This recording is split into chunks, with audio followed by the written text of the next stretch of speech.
Welcome one, welcome all to the Charity Drive 11, the Laguna Seca GT4 Challenge. This is the third Charity Drive event of 2025, and it's all in the event title. We're racing around Laguna Seca in GT4 cars, all with the goal of raising money for wheelchairs for kids. And once again, in the case of the charity, the name is what you need to know. Wheelchairs for kids. They provide wheelchairs to disabled and disadvantaged children, and every dollar that you raise counts towards giving a wheelchair to a child in need. This is going to be a very interesting race indeed. 2 hours around Laguna Seca in GT4 class cars with a mandated 5-minute break or long stop. At some point in the race, drivers can choose when they decide to do it. It is a solo event, so every car is driven by only one driver. Coming up towards the end of qualifying, if you're just joining us, hello. I'm Reese Gardner, Southpaw Racer, and in the booth with me producing behind the scenes is Hazza, as always, providing a great service to the charity drive. But I'm going to be the main one bringing you the action here today. And we're reaching the end of qualifying, just over 7 minutes to go, getting a good view of the competitors out here in a wide variety of GT4 class machinery. Samuel McGill currently on pole position, and Mr. McGill has been a long-time charity drive competitor, one of the more successful individual drivers over the course of these events. He's decided to jump into the trusty Camaro with Lucas Santorbi and Dominic Rodzik rounding out your top three. And McGill, at the moment, with a 127.5 in qualifying. That's almost 2/10 ahead of Santorbi, coming out of the final corner to make it another lap around this historic and fantastic American road racing circuit. It looks like Samuel has decided to pull out of that one. Lucas Santorbi driving the Toyota Supra GT4. Nice to see a Supra out there. And with a beautiful livery to boot. Of course, having Tesco and Aldi on the bonnet, but resplendent in Italian colours. Luca, of course, being Italian, on board around Laguna Seca, coming into what is officially turn 3 there. The Andretti hairpins starting off the lap with some kinks after the start-finish line, then through turn 5, short straight, leading you up to turn 6, a corner with a lot of camber on the way through. You can carry great speed through here, and you need to, because you need that exit up the hill here. And then turn 7, the most difficult corner on this racetrack. This big anti-cut curb there on the inside that will send your car flying if you're not careful. And fortunately, in recent years, the circuit has been improved with asphalt strips either side in many places. The legendary corkscrew, very difficult corner, very famous corner indeed. And then down the drop back towards the start-finish line. You're downhill basically the whole way here through another banked right, the penultimate corner of the lap. And then hard braking for the slowest corner on the circuit, the final turn. Hard on the power, run out across the curb, and that is a very quick lap around a circuit that packs an awful lot of racetrack into quite a short distance. But fun fact, the track indeed used to be shorter. Here at the Andretti hairpin, The track actually went through a very fast left-hand bend that basically cut off what is now that infield section. And there's been some reprofiling of the final sector over the years as well, but largely the circuit runs roughly the same route that it originally had when it opened in 1957. This place has come under threat recently from property developers as well. So this track may well be in some trouble in the real world, but it has weathered plenty of that in the past, and hopefully it continues weathering that into the future. Little quick history lesson for you all. Laguna Seca is built on the site of Rancho Laguna Seca, one of many Spanish ranches that were built in the state of California, or well, before it was actually known as the state of California in the 1800s, and starting a bit more recently than that, the land this circuit is on was part of the Fort Ord military base. Some of the, if you look at historic aerial photography, some of the vehicle tracks around Fort Ord eventually formed some of the route of Laguna Seca, particularly the run up to the corkscrew. So, very interesting to see. Oily Rags buys a house next to a racetrack. The race cars are too loud. Yeah, a big struggle that has been faced by many a racetrack over the years. It frustrates me as much as it does you. Well, we are fortunate to note that we already have a donation, Nerf Yammy. $6.70 Australian donated there. Our goal for this event is, of course, 1,000 Australian dollars.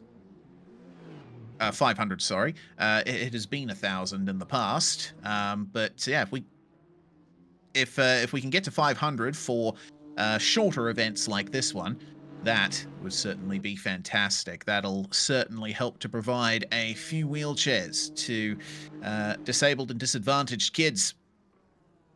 So, coming into the last 2.5 minutes of qualifying here, Dominic Rogic in the military green BMW M4 G82.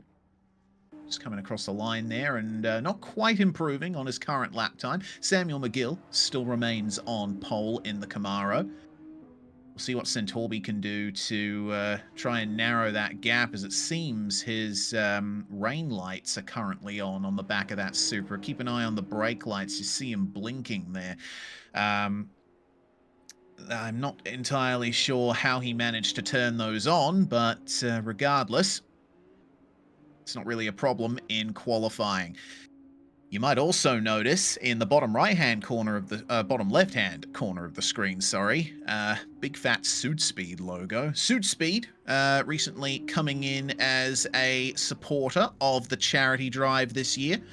Ended up getting in contact with them through me, actually. I've been involved with some of the operations of Suitspeed in the last couple of years, and it's been great to bring them and the charity drive together and allow them to help support this fantastic event. There are prizes on offer for the top 3. The winner of the event will get a pair of Suitspeed gloves, and the second and third place cars at the end will receive discount codes on Suitspeed.com. And if you're not aware who Suitspeed are, they are an Australian company that specializes in sim racing gloves. You can buy gloves and t-shirts on Suitspeed.com.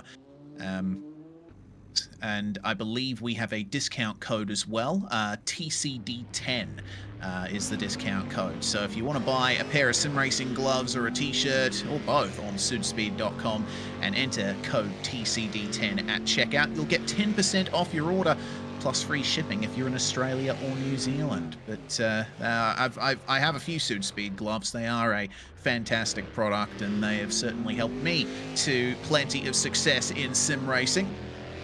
Protecting my equipment, protecting my hands, and they'll certainly do the same for you. Riding on board here with Samuel McGill as the checkered flag comes out in qualifying. I think McGill will have time to finish the lap that he is currently on. But that Camaro is certainly looking pacey around here. Powerful, big, throaty American V8 rumble ascending from these hills just outside of Monterey in California. He's pushing hard out of turn 6 there. And it's quite narrow coming up to the top here. Curved braking zone for the corkscrew as well, coming over a hill. You can see that there's been some gravel that's been put onto the racetrack due to cars running a bit too far to the inside of that corner. So that may well be a hazard in the race to come. Down in second gear, getting the maximum power from this American car, which sits on provisional pole position at this legendary American circuit. Here we go across the start-finish line, and we'll see if that's an improvement for Samuel McGill. It is not, but he has done enough to secure pole position for the start of this race. And a reminder of the format for tonight. So qualifying is done. The race will be next, and it will run for 2 hours. It's one of the shorter events that we run on the charity drive schedule for this year. 4 events. And the 4th one is coming in December. The Nürburgring 6-hour 2004 revival, which is going to be an incredible event. We'll talk more about that as the stream goes on. But in terms of strategy, it is pretty open. I have been reliably informed by our race administrator, Martron, that some cars can get up to 50-something laps to a fuel tank, but no word on exactly how long the tyres are going to last, so that'll add an element of mystery to come.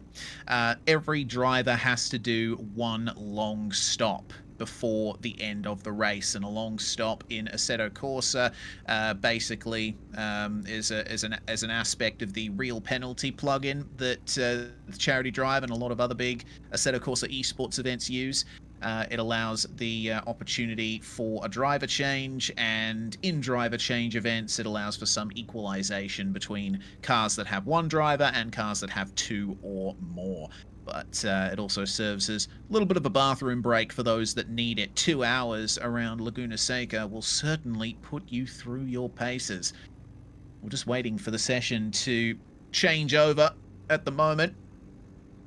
Red Bull Camaro confirmed on pole position, and looks like that's going to be the end of it there as we find our way through. Remember to donate to our cause if you are able. All you need to do is scroll down below this stream and you will find the donation link through Just Giving. So if you are able to spare some cash, we would really appreciate it if you threw it the way of Wheelchairs for Kids for the charity drive. So, getting ready for the grid to come very shortly. And as we find our way through, we'll have to start thinking about how these first few laps are going to go, because there are only a few solid passing opportunities at Laguna Seca. Basically, the entire back part of the circuit, turn 7, the corkscrew, it's very difficult to outbrake. Of course, it didn't stop Alex Zanardi in the late 1990s, but it can be difficult to pull off. So if you're wanting to make a move, it should be at turn 2, the Andretti hairpin, or down at the final corner, maybe into turn 6 as well, making your way up the hill there. So a good amount of racing to come. We have 18 cars in the field for today's race. Samuel McGill starts on pole position. Lucas Intorbi is going to join him on the front row in his Supra. Then we have Milan Illing, who managed to push Dominik Rodzik out of the top 3 there. We have Ika Marava and Oscar Kurkovic rounding out your top 6. Oh, no, the grid has been... it looks like the grid has actually been altered a little bit by forces outside of our control. So we might have to wait and see if things need to get sorted on the admin side. It's something that tends to happen quite a bit with Assetto Corsa events. All the plugins that we use tend to conflict with each other in places, and it makes things difficult to maintain a connection to the server. Hopefully, we'll be able to get everybody on there.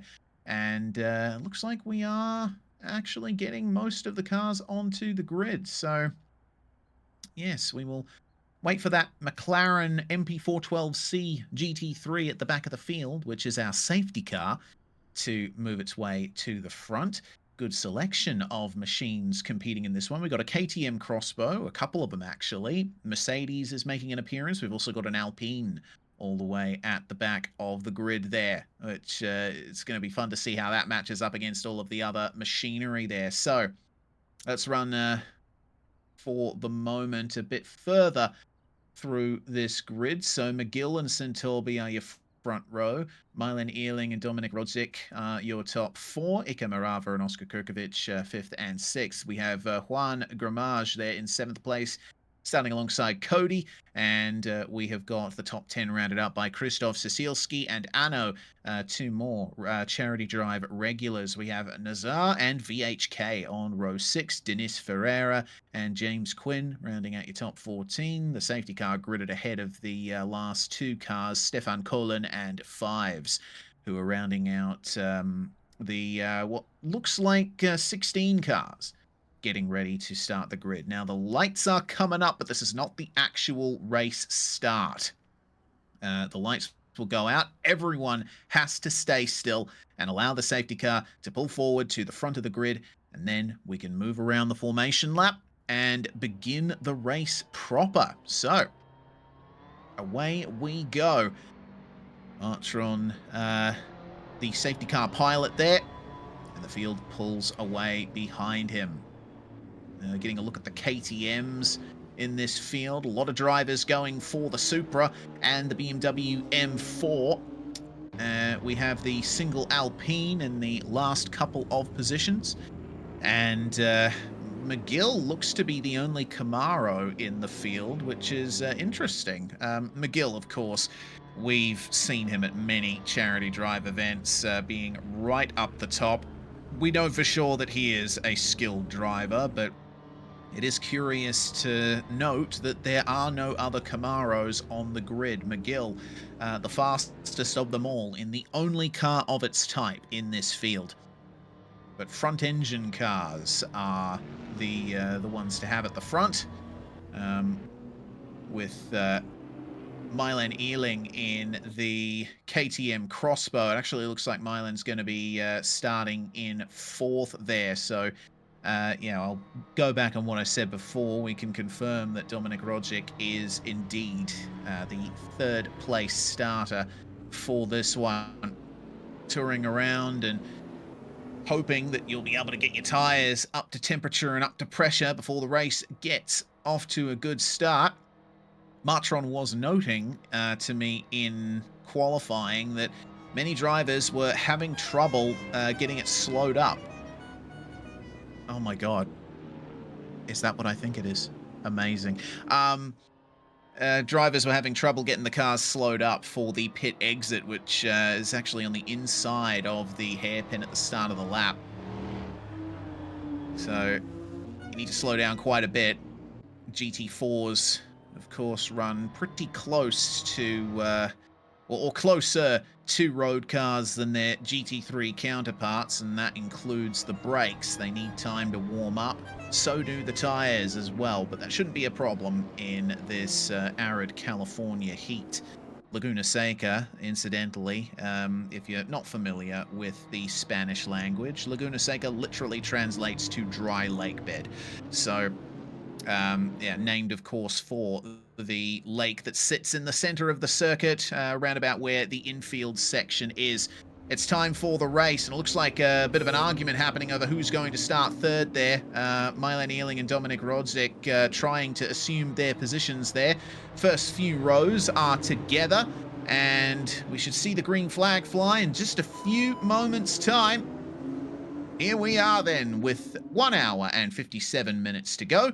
The Charity Drive 11 at Laguna Seca is ready to go, and already problems for Milan Ealing there. Bit of contact, and his fellow KTM crossbow of Juan Gramage is going to get up the inside of him there at the Andretti hairpin to start off the race. Iker Marava moving into third in the Mercedes, chased down by the Toyota Supra Oscar Kurkovic. Rodzik moving up into second place. A lot of racing going on here. Lucas Entorbi with some first lap dramas, and he will try his best to get some form of recovery going here. Already made his way past Gramage back into sixth place and trying to chase down Milan Ealing for... Oh dear. Oh no, Gramage has had a problem at turn 6 there. Big spin just in time for James Quinn to arrive on the scene. And his Toyota Supra, and McGill spun as well. Big contact, huge crash, and that's our pole sitter with what I would assume will be major damage, and out of the running for the race win here on the first lap. That is an insane start. Now, unfortunately, we don't have access to a replay function for this, so it's unclear exactly what happened to McGill there, but the facts speak for themselves. Samuel McGill is now all the way down the back, and the race is effectively wide open. Dominik Rodzik leads the way at the end of the first lap. Now the battle is between the Mercedes, the Supra, and the KTM. And we'll keep an eye on Milan Ealing, Iker Marava, and Lucas Entorbi, all fighting over that crucial third place. Remember, they're competing for a Suit Speed discount code. Ooh, Nazar is having quite a few adventures there out of turn 2. Meanwhile, Lucas Entorbi gets a great exit out of turn 4 and gets up the inside of turn 5. And it doesn't look like there was much of a fight there from Marava. Oh, he does run quite a bit wide out of turn 5, though. This is turn 6. Got to be careful of the anti-cut curb on the inside there. That might have been what threw off Samuel McGill, who has not made many moves further up the field there. For the moment, Dominik Rodzik is jetting away from the front of the field. McGill, miraculously, still has a car with some speed in it. I would have thought with the heavy contact that we saw when he was trying to get his car turned back around that he would have a lot of trouble with that. But evidently, contact doesn't mean too much in these cars. Case in point right there through the final corner as Milan Ealing takes second place off of Oscar Kurkovic. And now Lucas Entorbi has another chance to make up another position here. The man who started in second place, super deep at turn 2, just manages to pull it up in time to keep it between the white lines. And he's unable to get the pass done, but the momentum he carried out of the hairpin was good enough to keep him in the fight here. It seems like if you're going to make a move, you really got to plan things out. McGill already on the attack here versus James Quinn. Both of these drivers having big adventures on lap 1, and it looks like Supra versus KTM versus Mercedes is now on that four-way battle. McGill and Quinn, it's defensive there from James, and Samuel gets run wide through turn 5. Side by side here, early on the brakes for Iker Marava. Entorbi tries to make it around the outside of the corkscrew, gets onto the gravel, and that ruins his exit, but it doesn't quite put him back behind Kurkovic there. Milan Ealing is enjoying all of this in the green and yellow KTM ahead. He notices those front engine cars battling behind him and thinks, okay, this is my opportunity to get a gap, but the crossbow doesn't seem to be the most powerful car or the quickest in a straight line. Certainly handles nicely enough through the turns, side by side again between Ealing and Entorbi there, but oh, okay, already McGill making moves. Cody ultimately getting involved with the fight in between those two at the back of the grid. Now, Entorbi has succeeded in staying in 4th place. He He has to try and catch back up to Oscar Kirkovic. They've spaced out a bit in that battle for second place, so a lot further to develop from that one. An hour and 52 minutes remain, and that is a very late defensive move there from Oscar Kirkovic. I think that might have caught out Centorbi a little bit. Kirkovic potentially catching himself out there. Carried the brakes quite late into turn 5, and that has brought Ika Marava back into the fold in the number 30 Mercedes AMG GT4. Not quite enough speed up the hill to make a side-by-side into the corkscrew.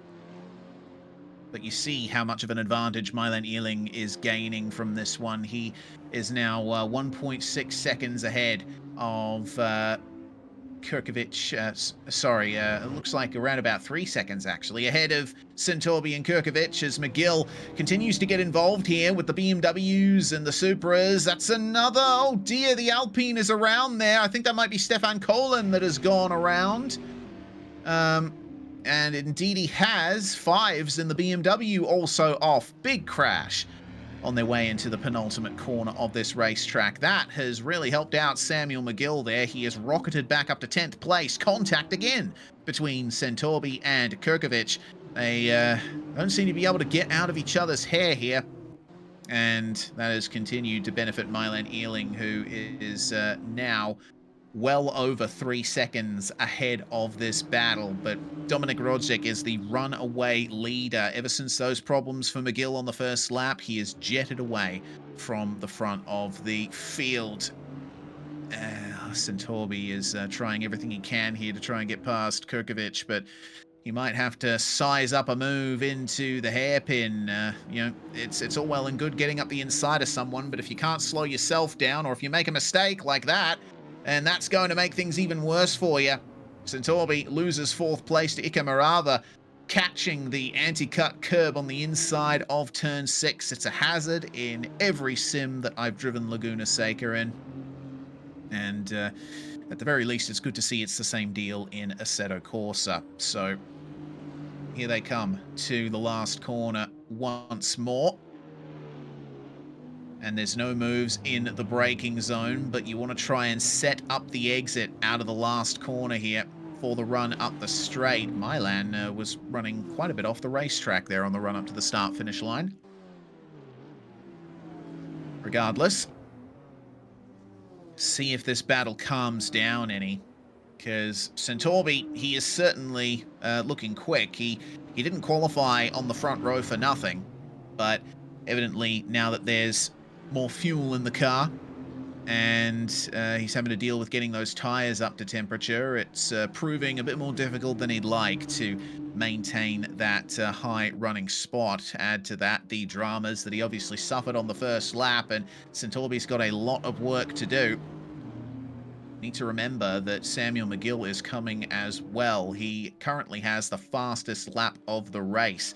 That is 0.3 of a second faster than the quickest lap for Dominik Rodzik, and even the laps that McGill is currently running somehow 0.8 of a second quicker. So he's holding on very nicely as McGill, and could still be in contention for the win by the end of this 2 hours if his pace is anything to go by. Now, let's keep our eyes peeled for any other moves, any other battles happening throughout this field. This battle for 3rd, 4th, and 5th is certainly the highlight so far.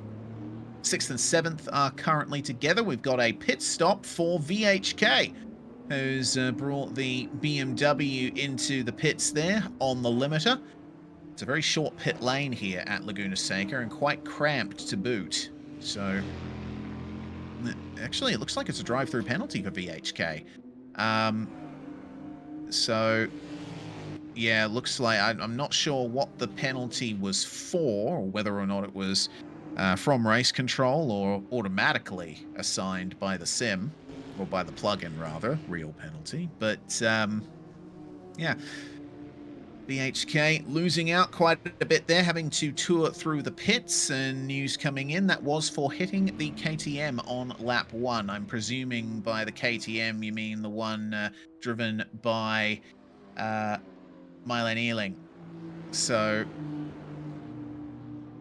let's turn our attention then to this battle for third. Oscar Kurkovic in the Supra, and in the Mercedes, Ika Marava pushing hard into the braking zone, keeping it within track limits. Of course, with real penalty, you get a maximum of 3 cut warnings. The third will net you an automatic drive-through penalty that you will have to serve. And Laguna Seca, it's very easy to go beyond the track limits here. You got to try and maximize every single corner, but the curbs are thinner than you think. And the tarmac on the outside of these corners can be a bit misleading at times. But down to the Andretti hairpin once again, very late on the brakes for Luca Santorbi, and he's managed to hold on to the general gap, and this might help him out. Kurkovic and Marava, slight contact on their way through the hairpin. Santorbi's now right on the back of Marava, but there's not going to be a passing opportunity into turn 4. It's a quick corner, and it is possible to get up the inside there, but it's way easier said than done. The better opportunity is here at turn 5.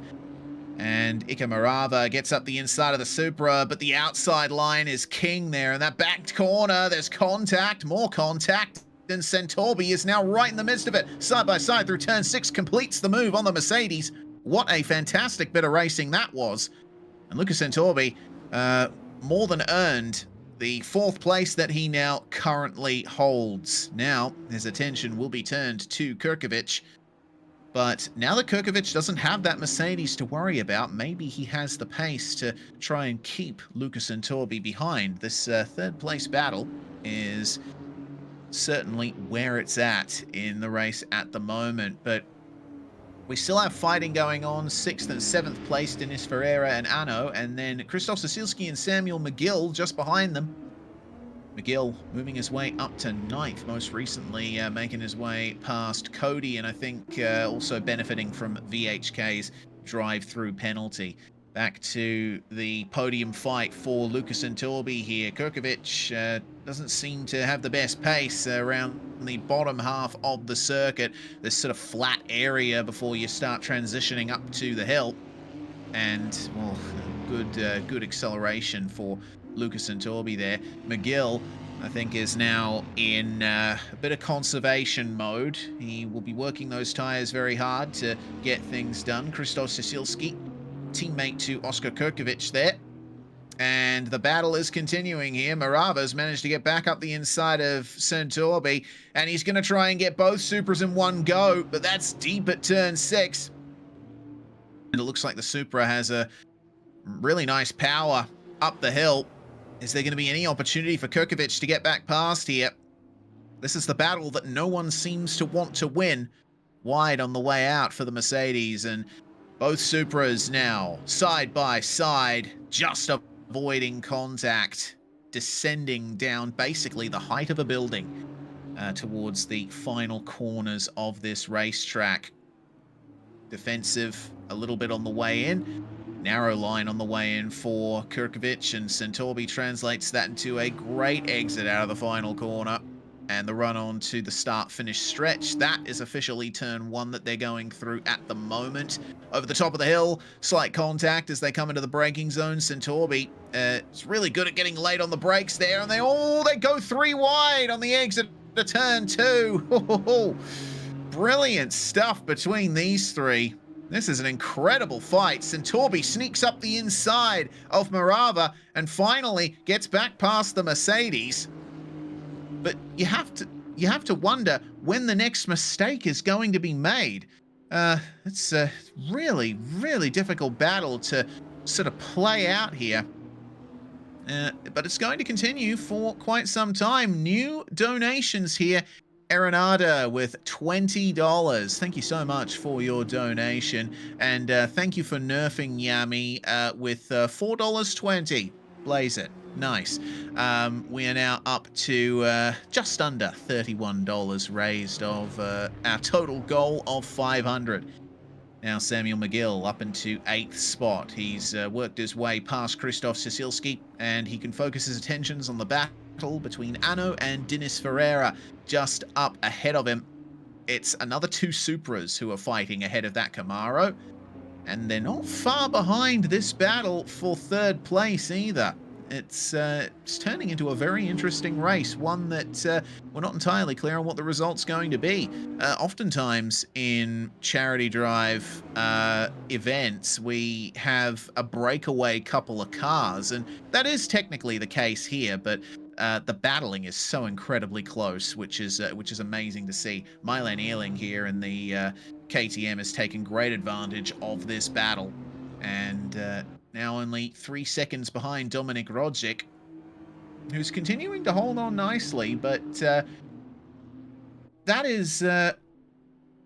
looks like Mylan Earling running just a tiny bit faster than Rodzik at the moment. So the KTM is certainly quick once it gets those tires up to temperature, once the driver gets into the rhythm. The BMWs are certainly fast, but probably not invincible. McGill continuing to catch up there. 128.7 for McGill on the last lap versus 129.8 for Anno. Here comes Lucas and Torby.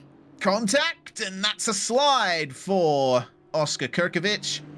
He falls back behind his two fellow battlers, and race control might take a little look at that.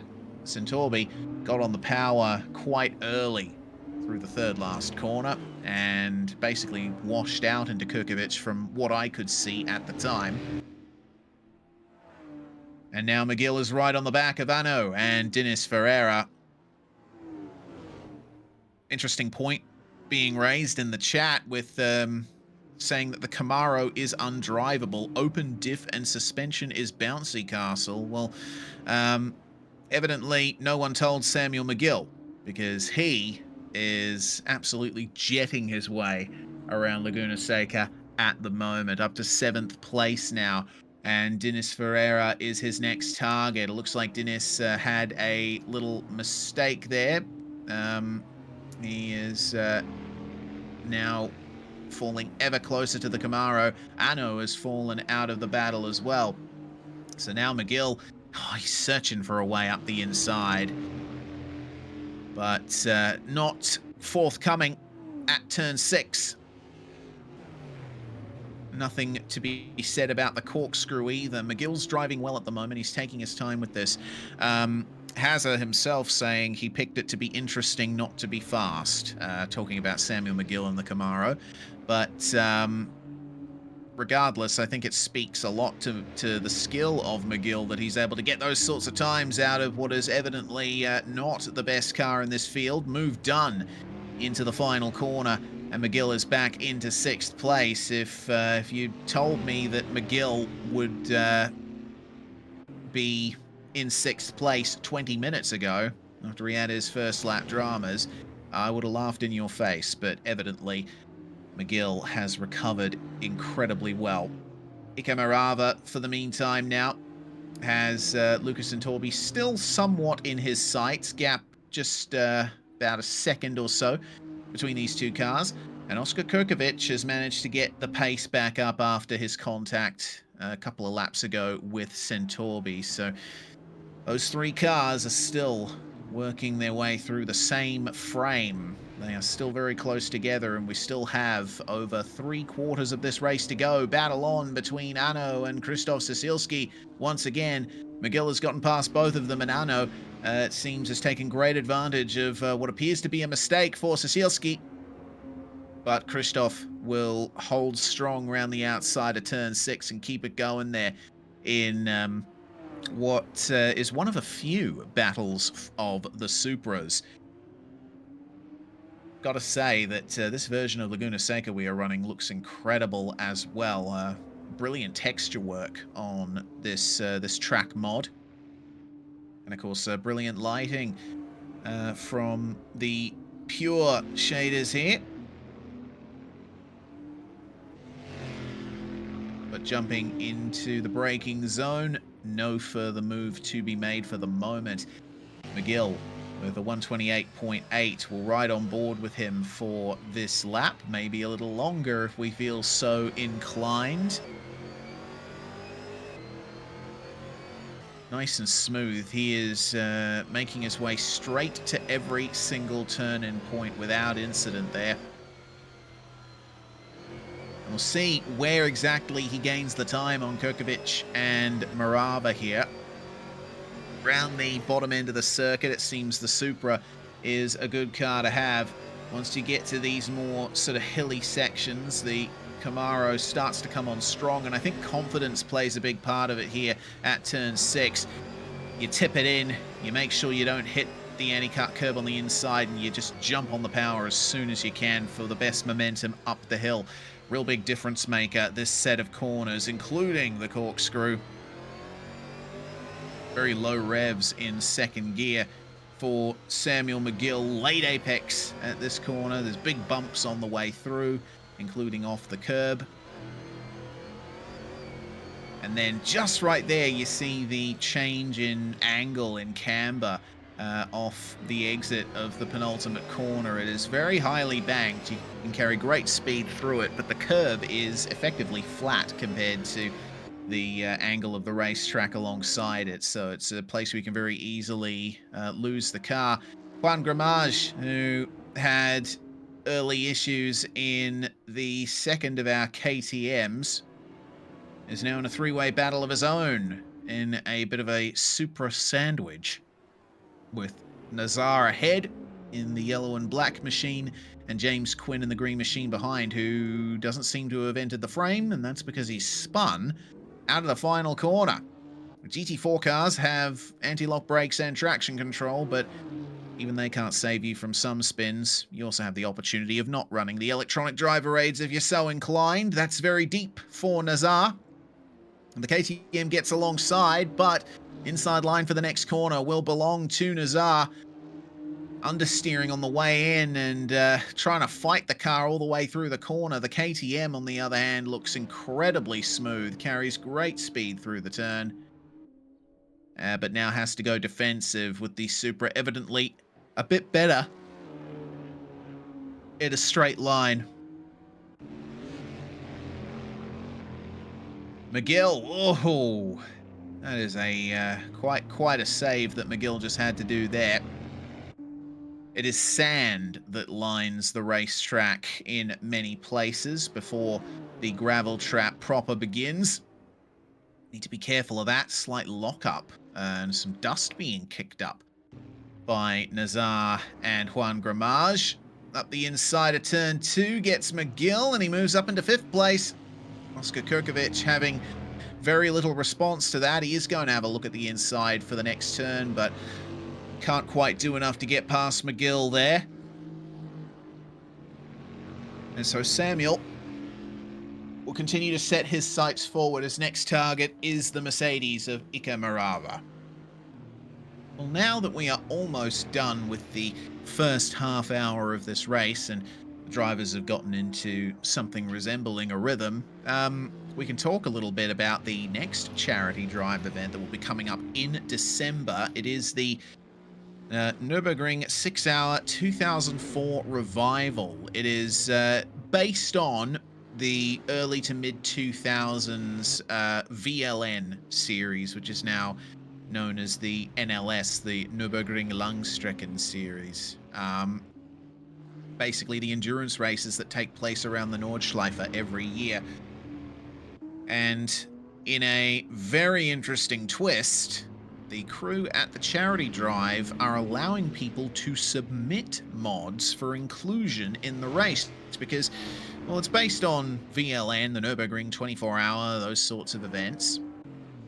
And the big draw of that is the classes are quite open. We have a wide variety of machinery that takes place in those endurance events, and Assetto Corsa, when it comes to modding and such, is basically the spiritual successor to the original R-Factor. There's almost every type of four-wheeled vehicle under the sun you can drive in this sim if you know the right places to get them.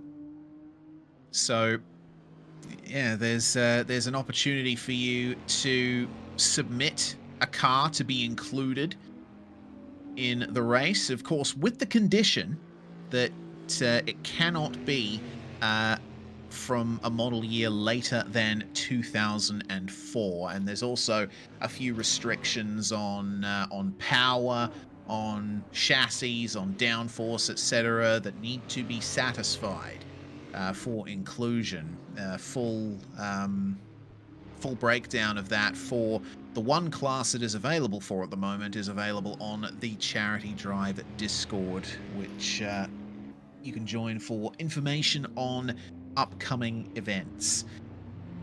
But it's something that's going to be very special indeed. A 6-hour race, VLN style. Cars of 2004 or older. It's going to be a big old nostalgia hit.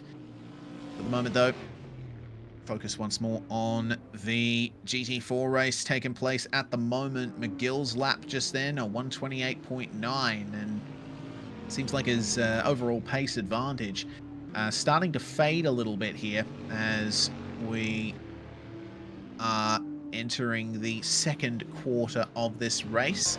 Donations are still open. Our goal is 500 Australian dollars, and we have 6.2% of that already raised. Let's ride on board with McGill here and try and get a read on how his Camaro is handling.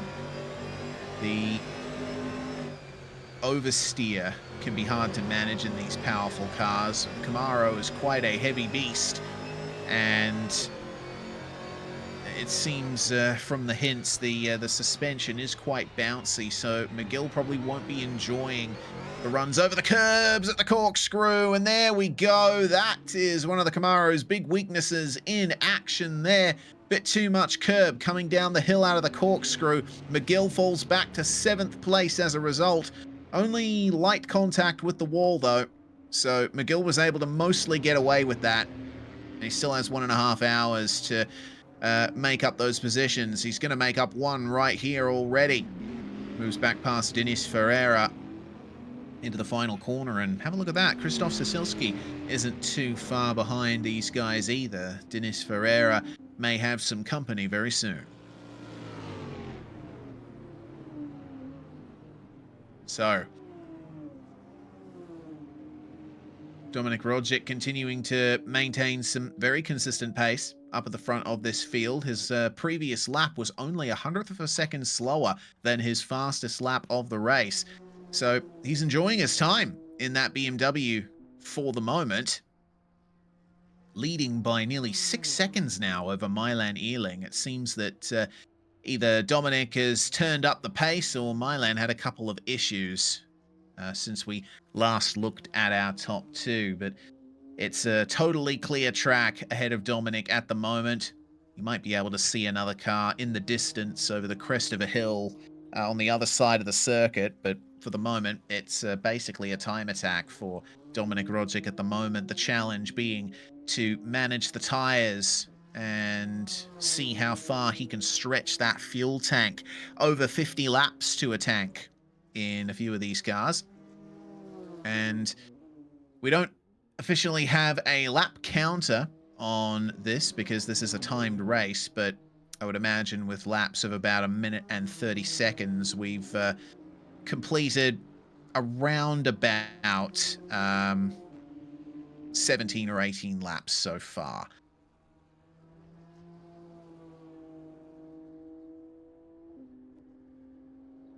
Always love the sound of the various engine types that are available in GT4 class machinery.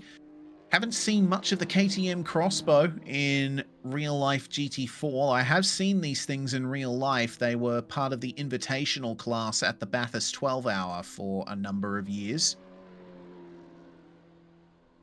And KTM, traditionally a motorcycle manufacturer from the Netherlands, the crossbow was their first foray into four-wheeled machinery. And it's one of the most striking looking cars to ever come out of Europe there. It's got that same sort of aggressive angular design that KTM's bikes have.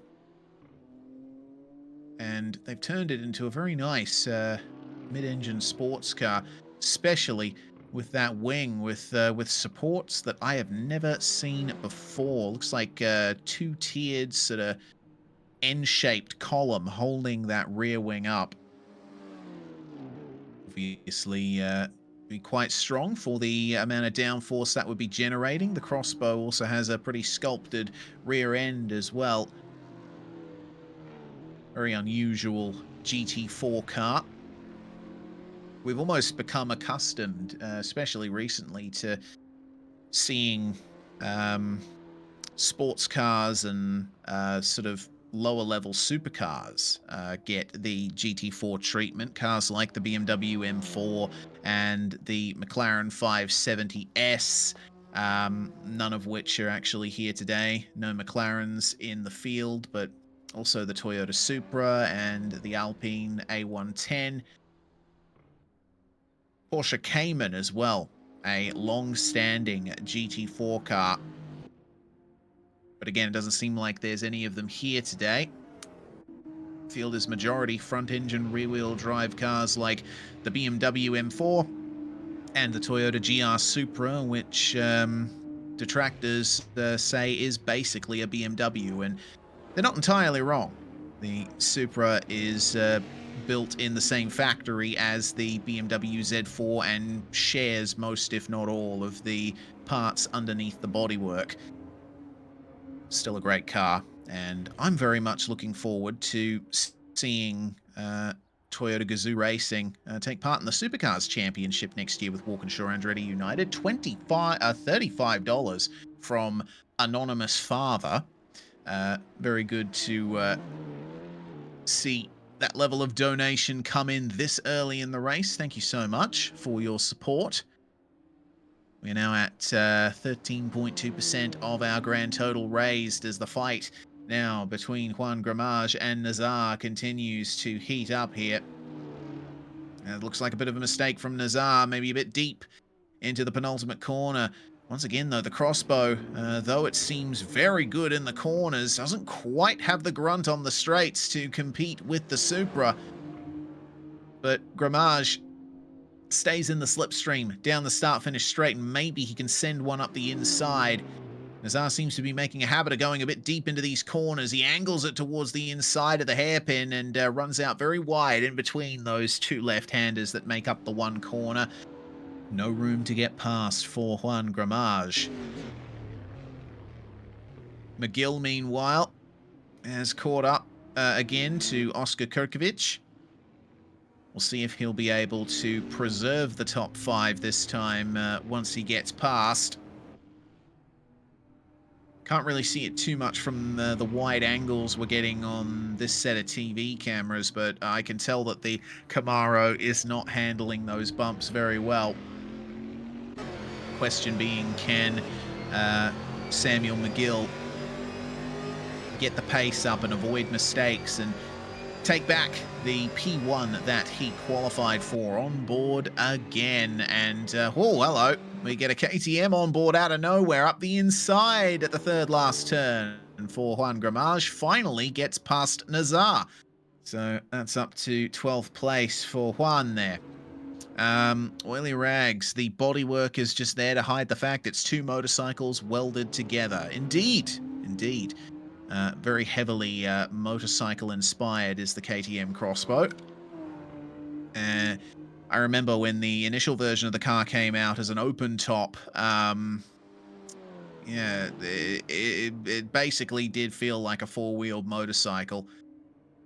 Great machine, very striking. Always good to see it out there on the racetrack. Battle between Denis Ferreira and Christos Sisilski. Arno, meanwhile, is getting involved in the Hitchhiker's Guide to the Galaxy inspired Toyota GR Supra. And that's a mistake there for Sisilski out of the corkscrew. Poor run out of the corner. That will grant Arno 8th place once more. McGill narrowing the gap to Oscar Kirkovic,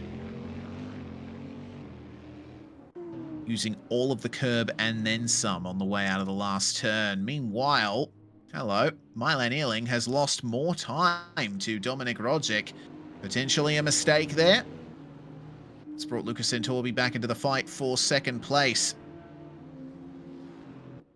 And Centorbi is showing over and over again that he has been focusing hard on the exits of the corners. You can almost see the gap narrowing in real time every time they get on the power, and he's holding on to the car very nicely on the way into the turns as well, keeping up the mid-corner speed, which is so incredibly important at Laguna Seca. It's not one of those tracks where straight line speed is necessarily king. It certainly helps, especially up the hill, but it's more about your car's handling, how you can manage the myriad elevation changes around this place, focus on your exits, and get a smooth run, big mid-corner speed through a lot of these curves. Anno, for the moment, still behind Dennis Ferreira and running a bit too far over the curves there at the corkscrew. Meanwhile, VHK and Cody in the battle of the BMWs on the way into the corkscrew. No move to be made for the blue and yellow machine of Cody. VHK, of course, having run through the pits once in this race for a drive-through penalty. Still good to see that he is in 10th place, so it's not entirely over for VHK at the moment.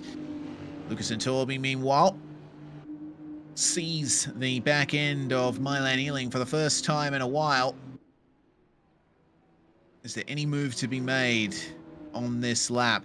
It's really this section of the circuit here that they're going through where the Supra seems incredibly strong, and he's managed to find the racing line on the way into the braking zone, but a good defense from Milan Ealing keeps him ahead in the battle for second place. It can't be too much fun for Centorbi having the car in front of him on the way into turn 6 there. I know from experience, I've done quite a few races at Laguna Seca. You're right up behind another car on the way up to turn 6 coming underneath the bridge, and you can't see the turn-in point, you can't see the apex. You're basically driving on vibes, which is a big part of why it's not one of my personal favorite corners of any racetrack in the world.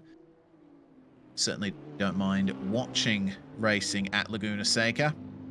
I'd rather be up here than out there, but for the moment, these drivers still fighting hard over the 2 discount vouchers on hand at the Sudspeed store for the 2nd and 3rd place finishes. McGill, he looked like the favorite in qualifying to come away with the win by the end of the night, but he's had a few problems in this opening stint. He's still working on getting back into the top 5 after he spun out of the corkscrew some time ago.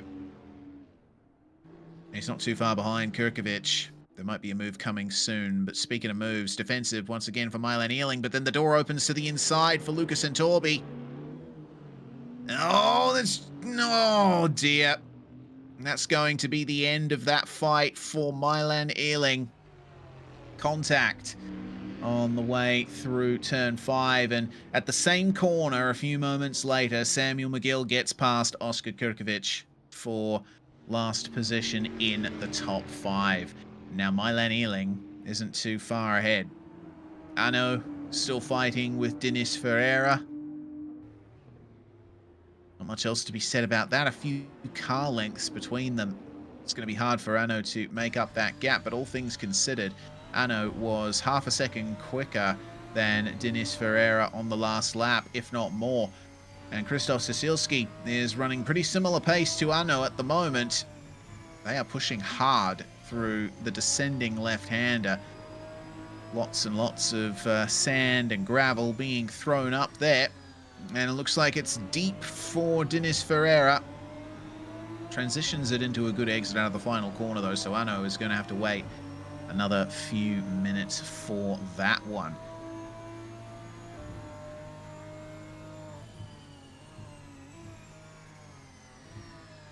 And that is very deep indeed for the both of those Toyota Supras.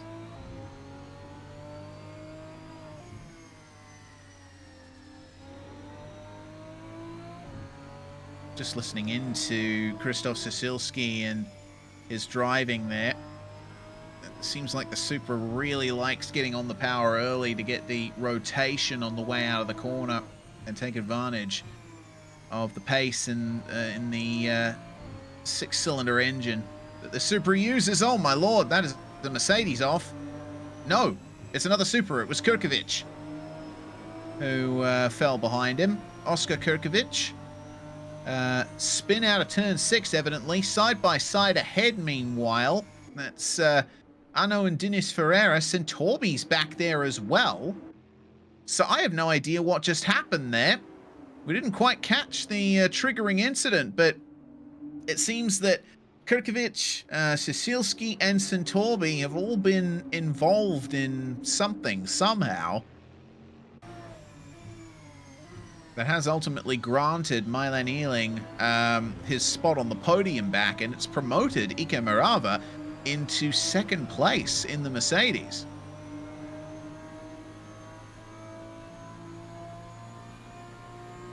On board with Cecilski, who's now not separated by much from his teammate. Both Arno and Centorbi run incredibly wide in the Andretti hairpin. Denis Ferreira's just minding his own business up the front of this pack. He likes seeing that happen in his mirrors. It means that it ultimately delays a potential defense situation for him.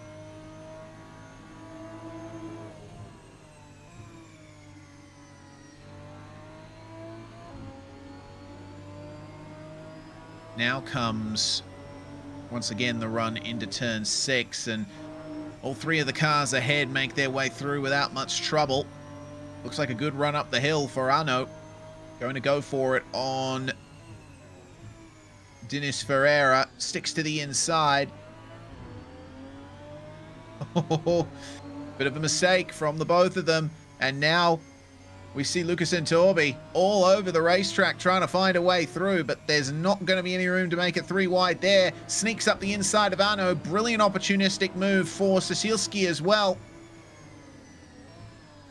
They break so deep into these corners. It's incredible to see.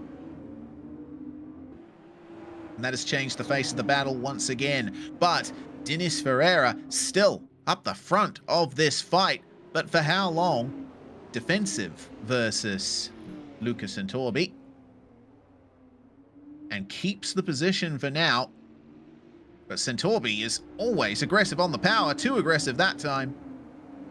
And that brings him back into the fold for Krzysztof Cecilski and Arno Kirkovic. Meanwhile, watching on from afar and maybe liking what he's seeing.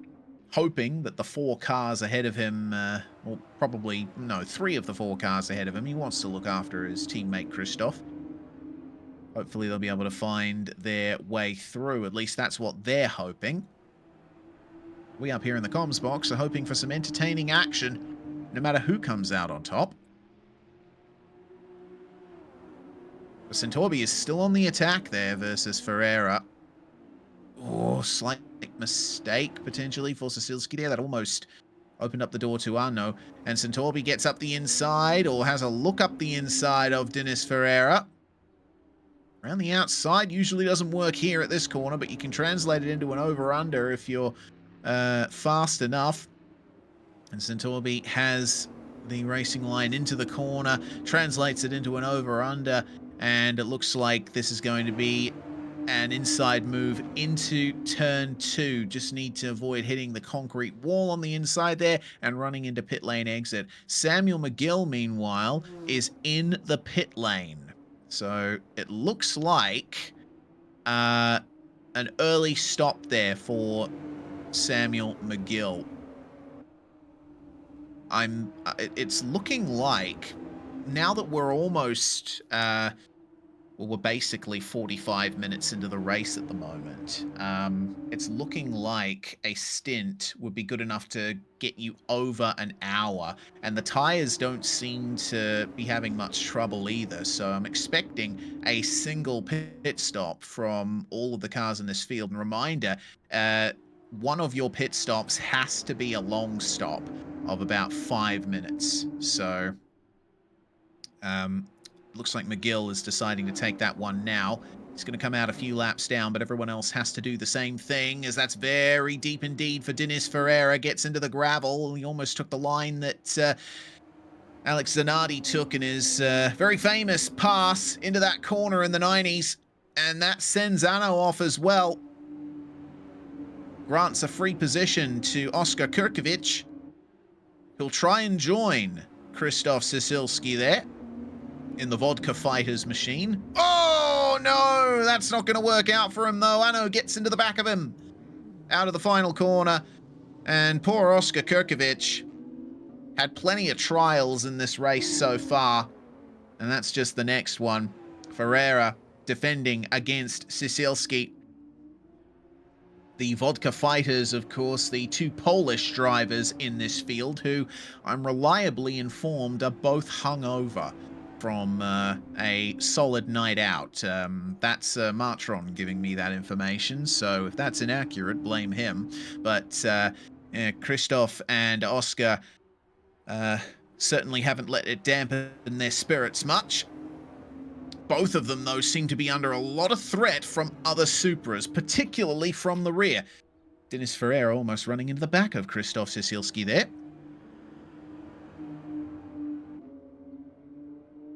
Now, we turn our attention a little bit further back. Kurkovic has gotten up to speed, but just in time for the two battling BMWs to arrive on the scene as well. VHK in the white and grey dappled machine, and Cody in this one. Has a brief look up the inside of VHK, but it's not going to be enough. And he actually loses a bit on the exit of the corkscrew as well. So the gap will probably ebb and flow for some time to come. Very controversial front end on this generation of the BMW M4. The BMW kidney nose or nostril grille that is a crucial design feature of every BMW ever built, more or less, has gotten quite large in recent years, and not everyone likes it. But hey, the fact remains that car is fast. We still have one of these machines in the lead of the race in the hands of Dominik Rodzic. Speaking of Dominik, here he is. And he's having very little trouble at the moment. Good consistent pace. Not too many mistakes.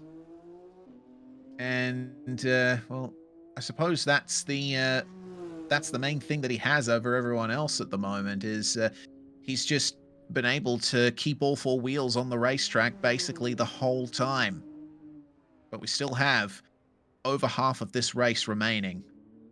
And that's plenty of time to make such an error. If I was 17 seconds in the lead of a GT4 race at Laguna Seca, I'd turn down the pace a little bit and just focus on hitting my marks. I don't know if that's what Dominik is doing, considering that he's running low 1 minute 29s. I would hazard a guess that he is pushing, but it's working out for him. You know, some drivers, they can switch their brain off and go on autopilot and still be able to drive consistently. Others have to be on their A game the whole time. They have to be pushing the whole time because that in itself is their autopilot. More pit stops. Looks like one of the Supras coming in as Samuel McGill finally emerges from the pit lane after his long stop.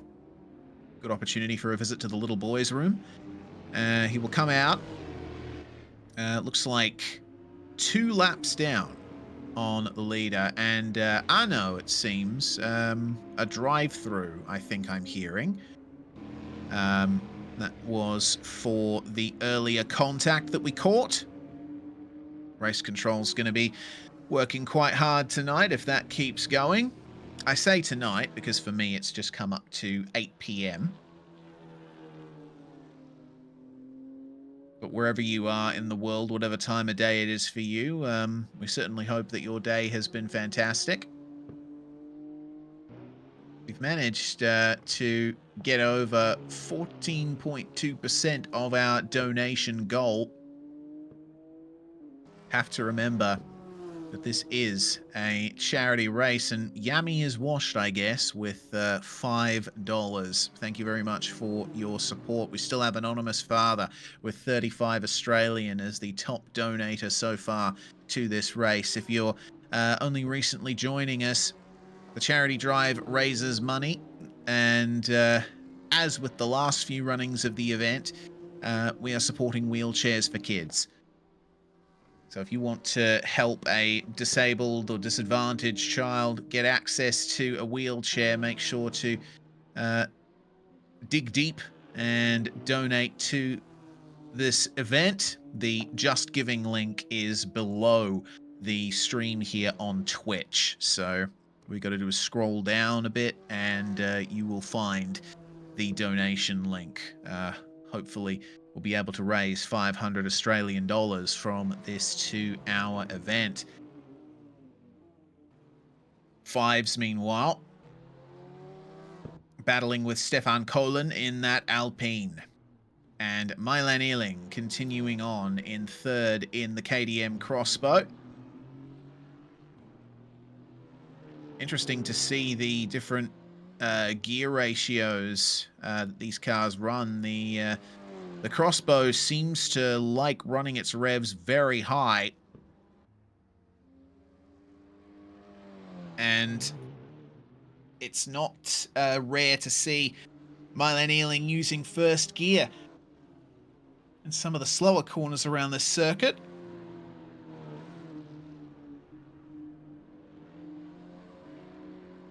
Second gear seems to be the way to go for a lot of these cars. The BMW M4 continuing to lead the Mercedes, meanwhile, holding strong in second place for the moment. But Milan Ealing is keeping up some good pace and will surely narrow that gap to Ika Morava sooner rather than later. Lucas and Torby remaining in fourth, and Christos Sisilski in fifth. So we have a bit of a mixed top five, a bit more mixed than I expected. A BMW leading, a KTM in second, followed by two Supras, and it's a BMW and a Mercedes up top, followed by a KTM and two Supras. That's it. That's what we got. Been a long day. My apologies. And Hazza can congratulate himself for sending some money the way of the stream. 50 Australian dollars in it now. That should update the ticker very shortly. Thank you very much, Hazza, for your support of this event. Always a donator to charity drive events. Focus back on the Alpine here, driven by Stefan Kolen. Got fives not too far behind him. And these two have been struggling a little bit towards the back of the field for a while. There was contact and big offs into the runoff area for both of these drivers early on in the race, and they have been struggling to improve their fortunes since, but it could be a fight brewing between these two if Fives can manage to turn in a little bit earlier and hit that apex. It looks like they are already a lap down, at least, over underneath the leaders, and we see that Lucas and Torby in P4 is not too far behind them. They'll be getting blue flags pretty shortly. Of course, this being sports car racing, blue flags are advisory only. You do not need to pull over and let the lapping car by as soon as possible in these events. Oh dear. That's VHK in the wall. That looked like quite the smash that he suffered there. I'm wondering if that was an incident with Cody. Not entirely sure. But we've seen drivers make mistakes by themselves a few times in this race, even from our pole sitter McGill. So there's a chance that it could be self-inflicted as well for VHK. Hazza says that it's your turn to donate now, chap. And we would like to see some more donations coming in. That's very deep. into the final corner from VHK. We do have another donation, apparently, that has just come in. So we'll wait for that to appear. Up to $220 with Yami Fan Club, 100 Australian. We are upping each other left, right, and center. Fantastic stuff. $100. Really appreciate all the support that you guys are giving to the charity drive. RNE Void, first time chatter, Peak. I agree. So the fight now for Anno is to try and get back past Cody, who's managed to take advantage of the chaos around him and move steadily up the order. McGill, thus far, I think remains the only car to have taken the mandatory long stop. All other cars have been sticking it out here in the first stint. Not much trace of any other cars in the pit lane other than our safety car, but looks to me like Lucas and Torby might have taken it. Centorbi showing up as being far behind, and yep, that's the reason why Luca has decided to come into the pits and take his long stop now, basically splitting the race directly in two, pitting around the hour mark exactly. Samuel McGill will make up quite a bit of time here. He was 2.3 laps behind the last running car on in the sort of group that hadn't come into the lane. And you can see the pace advantage that he currently has still. Of course, that pace advantage doesn't come easy. The Camaro has been noted as the most difficult car to drive in this GT4 class.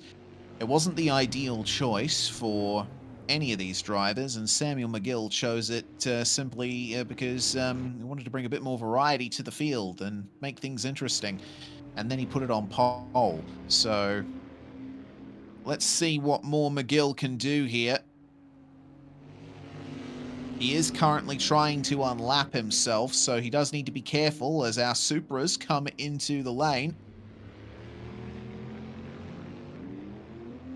We'll see some further stops being conducted here. Looks like Dennis Ferreira was one of the drivers to come into the lane, and he is disconnected from the server. Hopefully that's not permanent, and we can see Dennis have a bit more running towards the end of the race. Nazar, who has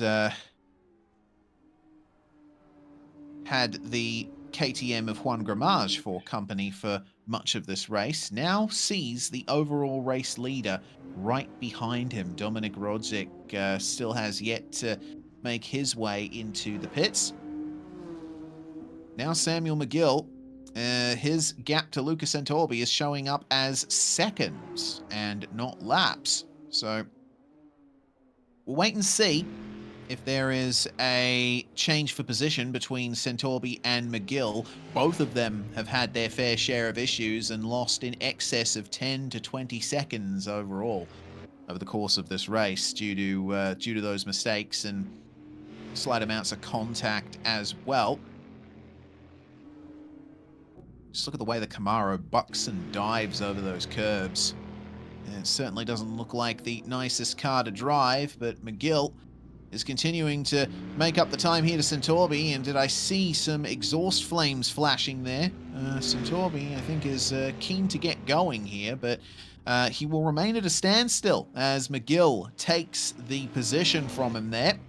So McGill has dispatched Santorbi at least, and we've still got a while to wait to see if McGill will be able to gain anything more. That's a very aggressive pit exit from Santorbi there, spinning the wheels out of the box.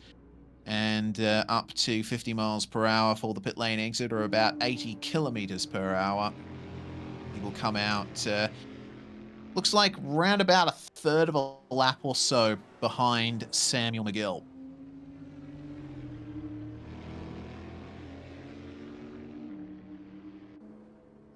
Looking a little bit further up to the top of the field, Ika Marava is also in the pits, and so is Rodzik. Um, Interesting to see. Most of the drivers electing to split this race directly into McGill, one of the outliers there. We got Colin in the pits, Kirkovich, Ferreira, VHK is in there as well. I haven't seen any trace of Dennis Ferreira returning to the server since we saw that disconnect message for him earlier. Hopefully, that's not the end of the night for Dennis, as another one of the vodka fighters machines comes in. McGill gets around the outside of, I believe that's Cody, in the BMW there. Not for position. Cody is presently running in P5 and McGill in 13th. Couple of laps down, thanks to his mandatory long stop. So a reminder for all of you, the donation link has just been posted in the Twitch chat. Make sure that you get in there and get it done and help us get to 500 Australian dollars raised. It appears we are joined by Samuel McGill presently. So, Samuel, can you give us a little bit of perspective on how that Camaro is driving for you at the moment? Well, if I said it was driving nicely, I would be lying. But yeah, it's feeling a lot better after the pit stop. You know, fresh tires, fresh load of fuel to help stabilize the rear a little bit more, and fixing up on some of the damages that were received in the first stint. So yeah, we're just taking it as we comes at the minute. So we missed the actual incident that put you a cropper in the opening laps. What exactly happened? Yeah, another one. I'd love to be able to tell you really, but I think it's just, you know, ran a little bit wide, got on the dirt, and then this Camaro likes to not point in the right direction. So yeah, got sideways, and then unfortunately was collected by another car. You know, just a standard lap pod incident. You can't really do anything about it. You can't assign blame. But yeah, put me on the back foot from the first stint. So that's why I decided to pit early, get the damage fixed, and then just try and run to the end on these tires. All right. Well, in terms of the tires, did you change them in the pit lane, or have you kept the same set on? Yeah, so change tires because there's no reason not to, given how long you have to stay in the lane. So change the tires just to get a fresh set on, really, because they weren't looking too great after the first stint. So how I meant to get them further in this second stint, who knows? But again, we'll take it as it comes. Yeah, we certainly will. Obviously, Laguna Seca is a very difficult track at the best of times. And it certainly wouldn't be much more fun in a car that drives like the Camaro is said to drive. So, best of luck to you. And Yep, very much. yeah, we'll see if the pace advantage you clearly have carries through to maybe taking the win back. We're not entirely sure at this point whether it's in sight, but it's certainly a possibility. Yep, well, I look forward to it too. All right. Samuel McGill can then get on with it, and we'll see where he ends up in these last 53 and a half minutes of the race. So, pit stop completed for, well, not completed, still in progress for Dominik Rodzik, our former race leader. That puts Cody into the lead of the race. And it seems Ika Marava is also out there at the moment. I believe, oh no, there he is in the pit stop. Juan Gramage, evidently, is also out there on track at the moment. Majority of the field has decided to come in for their long stop at this sort of halfway point of the race, and Samuel McGill currently trying to make up the upwards of 1 minute and 10 seconds gap to Arno at the moment. Rodzik has completed his stop, and he will come back out in 8th position, seeing the Vodka Fighters Supra stop at the end of pit lane there. I can't tell if that's Sisielski or Kirkovich, but Regardless, out comes Dominik Rodzic. And that will equalise the pace there between them. Would appear that Samuel McGill has made up the time on Arno, and Rodzic comes out quite a ways behind McGill, evidently. The pit stop was much longer for Rodzic, or maybe it's a timing glitch. We'll have to wait and see on that, see if it sorts itself out in the next few laps. But McGill coming through turn 3 at the moment, and Rodzic, where is he on track at the moment? I believe he's up the back of the circuit at the moment. So the on-track gap between McGill and Rodzic will continue to decline there, as we still wait on Juan Gramage and Cody to take their pit stops here. A few options for taking pit stops. You can go for well over an hour on a tank in these GT4 cars. So your options are basically you start and you run the tank out and then put in enough to get to the end, or you decide to pit early, brim the tank at the pit stop, and then you can go to the end on a full tank, or you can split the difference and just come in halfway through. In comes Milan Earling, meanwhile, into the pit lane, and that's a bit of a slow run out of the pits there. Evidently some problems getting it into gear or something to that effect. Milan comes out. Again, it looks like maybe behind Samuel McGill. We're still not sure if that timing glitch is still showing up, but Earling comes out of the pit lane.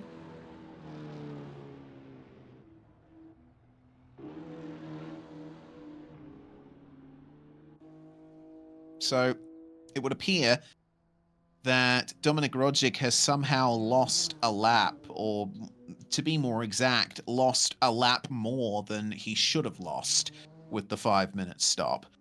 Unless he spent some extra time in the pits of his own volition, or there was some issue keeping him away from coming out of pit lane at the correct time. Yeah, that'll be something to think about towards the end of the race. So, hearing that McGill should be 6 seconds or so ahead of Milan Earling, and it looks like that's roughly the case. I would probably say that McGill doesn't have the effective race lead at the moment, but he may well. Ika Marava looks like is in the pit lane there in the Mercedes, and he was stopped at the end of pit lane, but he comes back out, and that is position lost to Samuel McGill there, back into 3rd overall, and potentially the effective race lead, minus the 1 lap lost for Dominik Rodzic, who's down in 12th position now. A disastrous run there for the driver who was very comfortably leading the race before the pit cycle started. We're hearing that Martron has figured out what the issue is.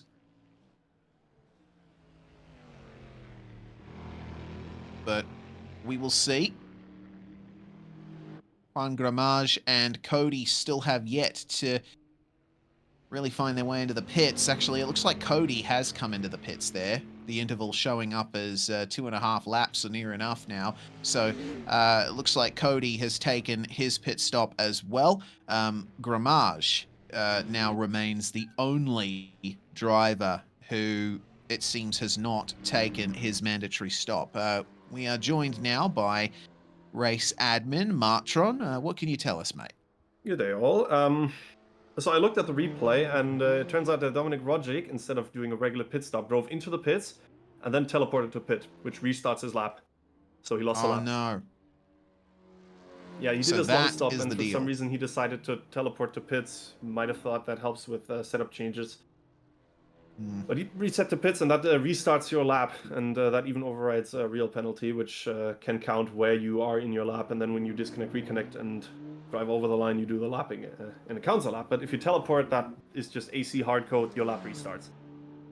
That's unfortunate, but that's what happened. So an error in pit stop procedure combined with one of the quirks of Assetto Corsa there for Dominic Rodzik, and there's not much, if anything, that race control can do about that. So Yeah, I don't think I'm gonna yeah, call a safety car and let him, lap everyone once. That's overkill. yeah. I And mean, unfair to everybody else. It's just unfortunate things happen. yeah, and from a race control perspective, it would be difficult, if not outright impossible, to calculate where Rodzik should be, because it happened while everyone else was taking their pit stops, and pace varies and all that. You basically just got to say, hard luck, mate, better luck next time. Don't do that again. Well, I might have to add a section to explicitly say that when you do a long stop, absolutely do not teleport or it will delete your lap. Might have to do so that. That would be especially difficult at the Nordschleife race with an 8-minute lap. That's 8 to 10. Yeah, okay, 8:30 to 10-minute lap. Depends on the car. yeah, certainly does. New donations come in. Woody with $5 Australian. Thank you very much for your support, mate. We appreciate you. And that brings our total almost to half of our stream goal. Not bad for being just over halfway into the broadcast. So now we can focus on Cody here, who's come out of the pits and is only about a second behind Anno, who themselves only about 2 seconds behind VHK. So the Toyota Supra in a BMW sandwich. It's looking interesting for sure. The Alpine is battling as well. I think Stefan Kolin and Fives, they've continued their battle for the last running position in the order. Not far behind Denis Ferreira as well, who it seems has managed to get back out on the circuit after disconnecting from the server. So, good to see that Denis is back in it, albeit down in 13th position. Fives there, and it looks like Stefan Kolin is trying to let our lapping traffic go. And it seems that Cody didn't have as good a time of it as Anno did in getting past the Alpine there.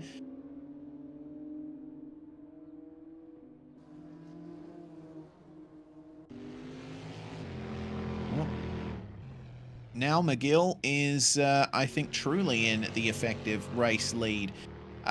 Strong drive from McGill to get back to that point, but we can't count out Ika Marava, who has driven a solid and consistent race while battling with Milan Ealing, Lucas Santorbi, Oscar Kirkovic. They have Ika has certainly been through the wars and should benefit with an effective second place.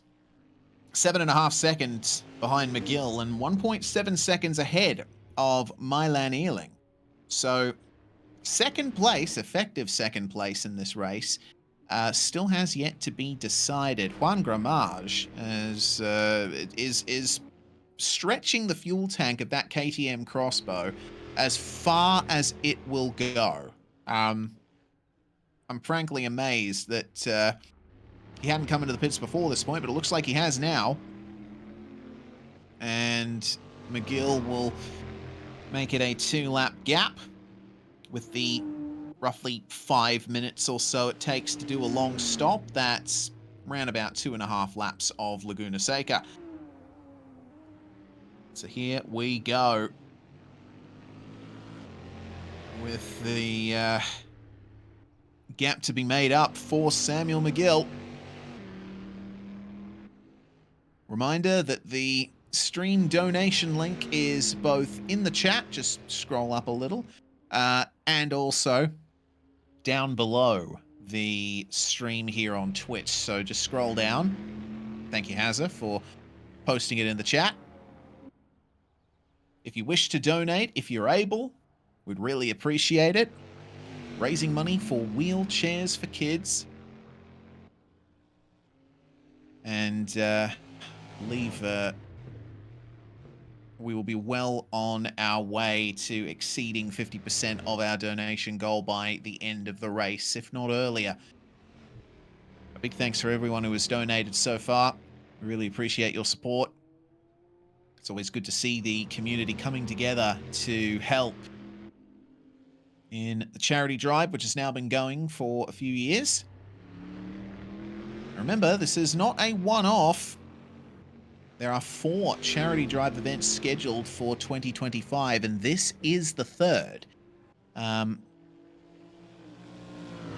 We have the Laguna Seca GT4 Challenge here being the third round. The Charity Drive 10 race took place a few months ago, 6-hour race at Interlagos.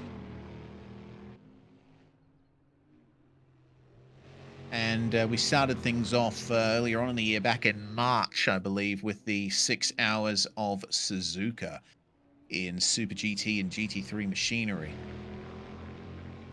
Wide variety of cars that we're going to be using this year. And speaking of wide variety, car choice is about as open as you'd like for the next charity drive event.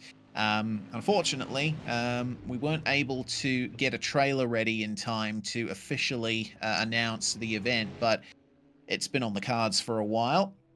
The Nürburgring 6 Hours 2004 revival, emulating VLN. And if your car meets the requirements as posted in the Charity Drive Discord, you can run it. It doesn't matter what mod it's from, what car it is, what engine configuration it is. You will likely be able to add it to the mod, with the caveat, of course, that any car that you add can then be used by another team as well if they so desire. McGill completes the run back to the lead then, with Juan Gramage still completing his service there in the long stop. Morava and Illing will regain the podium positions there.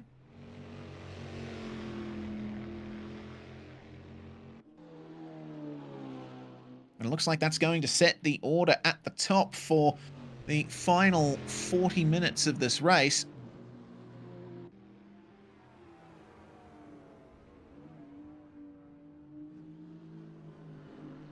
And a reminder also that Sudspeed is a proud supporter of the charity drive as well. You would have seen their logo flashing up from time to time. On board with Milan Ealing as we thank the great crew at Sudspeed, Australian company that sells sim racing gloves and apparel as well, providing prizes to our top 3 today.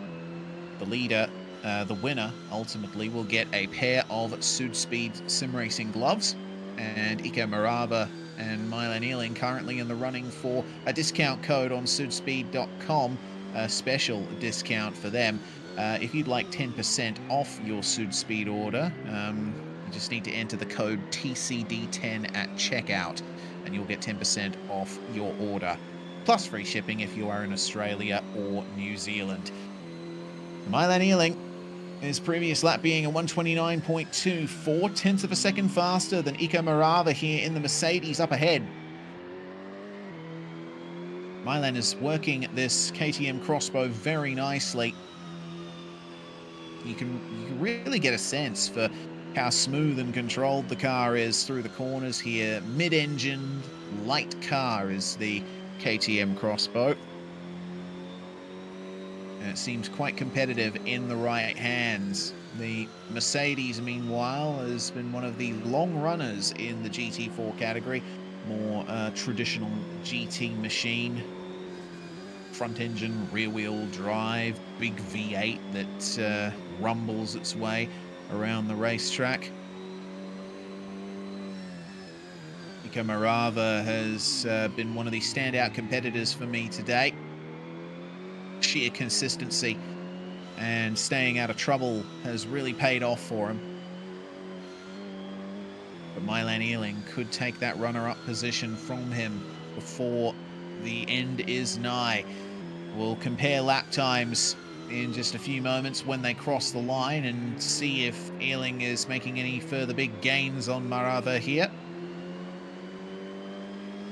So across the line for Iker, and that is a 129.1, but a 128.6 for Milan Ealing. That is a new race personal best for the driver in third place. Milan is on the charge right now.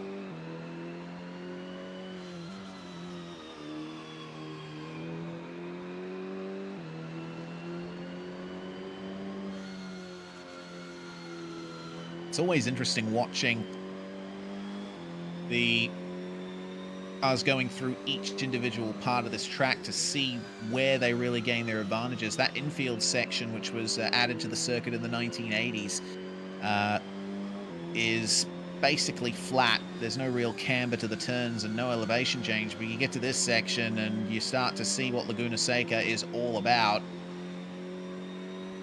And a slight mistake from Milan there through turn 6, all over the curb on the way into the corkscrew. Confidence is key around basically half of this racetrack. These high-speed turns should benefit the crossbow very nicely. It looks like the gap's kind of stalled, at least visually. Milan's having to have a couple of goes at the steering into some of these turns too. Looks like the gap has increased a little bit on this lap, so we'll see what kind of response Iker Marava has for Milan Ealing here.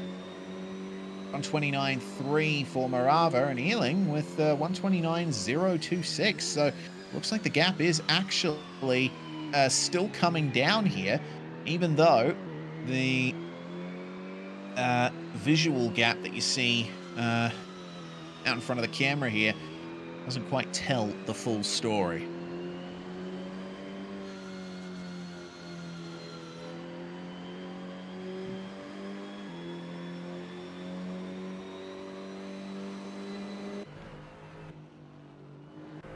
So, a little view on board the Mercedes now.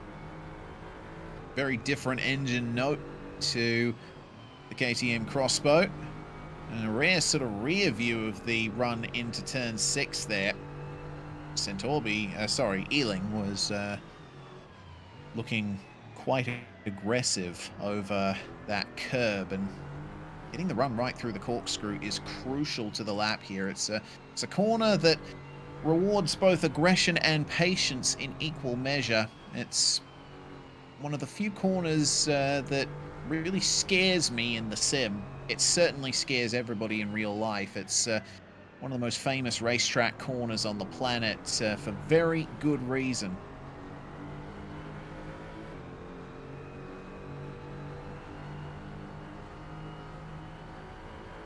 That lap by looks like another 4/10 or 3/10 or so that Milan Ealing was able to get over Iker Marava, and the gap now down to 1.2 seconds, almost slipstream range.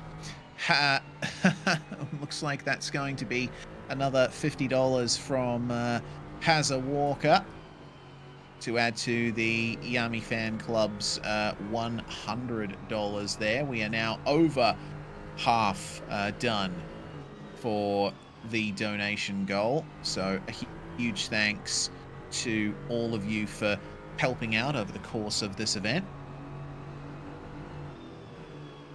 Laguna Seca GT4 Challenge has proven to be a winning formula here.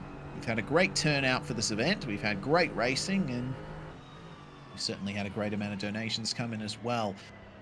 The Alpine of Stefan Kolen lets our second and third place cars by, and it looks like in the midst of all of that, that has helped out Iker Marava. The gap is now back out to about 1.6 seconds, and Milan Ealing has to do a little more now to bring that gap down. Oh, okay, that's a bit of a surprise. One of the Supras there, that's Nazar at the wheel of that machine that lets Iker Marava go on the inside of the final corner. Lap time comparison again. This time Milan Ealing 2/10 slower than Iker Marava, and that's unexpected there. Whew. Tell you what, great heads-up driving from Marava with Nazar missing his braking point for turn 2. Morava saw him coming and held the brakes. Didn't get on the power like he normally would and allowed the Supra to just go in front of him there. That was great avoidance of what could have been an even bigger incident. It has lost him time to Milan Ealing. The gap now under a second, but it's better than having crashed out of the race altogether.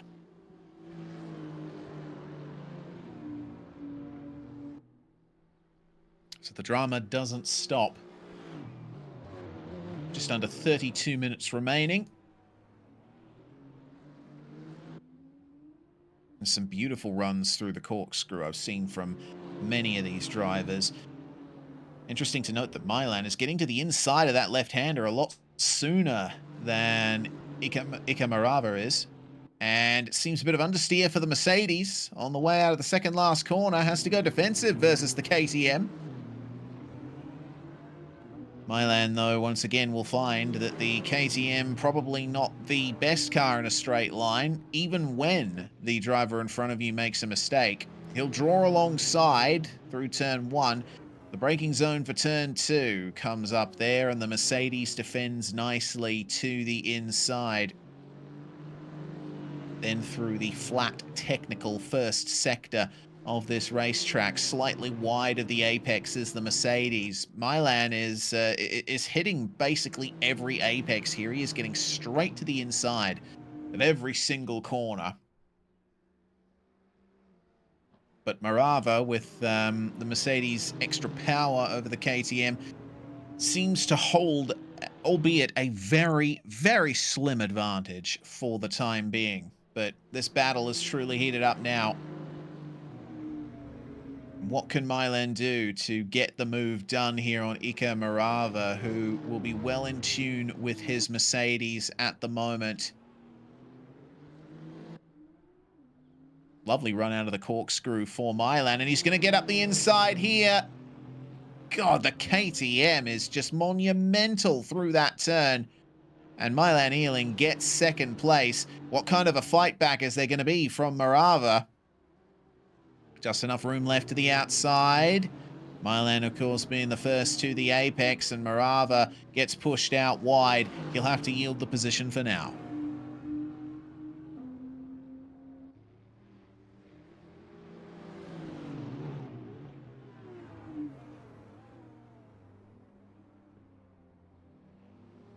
So in terms of gaps, this is basically the closest on the racetrack at the moment, and I think with Milan Ealing's slight pace advantage, he'll start to pull away unless he hits that anti-cut curb at turn 3 and puts himself in even more trouble.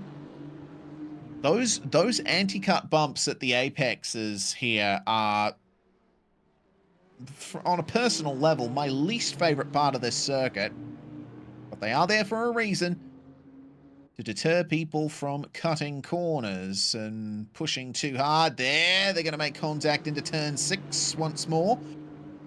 But both of them hold on to the pace. This allows the fray to be joined by the Supra of Nazar, who, albeit, is down in 12th lap or so. Down both of our second place battlers. Run wide out of the corkscrew, and a bit of trouble getting back up to speed for Ika Morava. That increases the gap ever further in Milan's favour. Both of them losing time to Samuel McGill, who, has to be said, is continuing to hold on to some incredible pace out the front. Milan goes defensive immediately out of the final corner. A bit of oversteer for the KTM over the AstroTurf that lies beyond the exit curb at the last corner. On the rubber, on the grippy line for the Mercedes as the KTM goes defensive, but it's not quite enough. Milan stays ahead for second place. Other gaps throughout the field, we aren't really seeing them any better than 2 seconds or so. In fact, Dominik Rogic, it seems, has finally got another driver to fight with. He is looking to still break back into the top 10, battling with Cody at the moment. It's another battle of the BMWs that has emerged there in the midfield.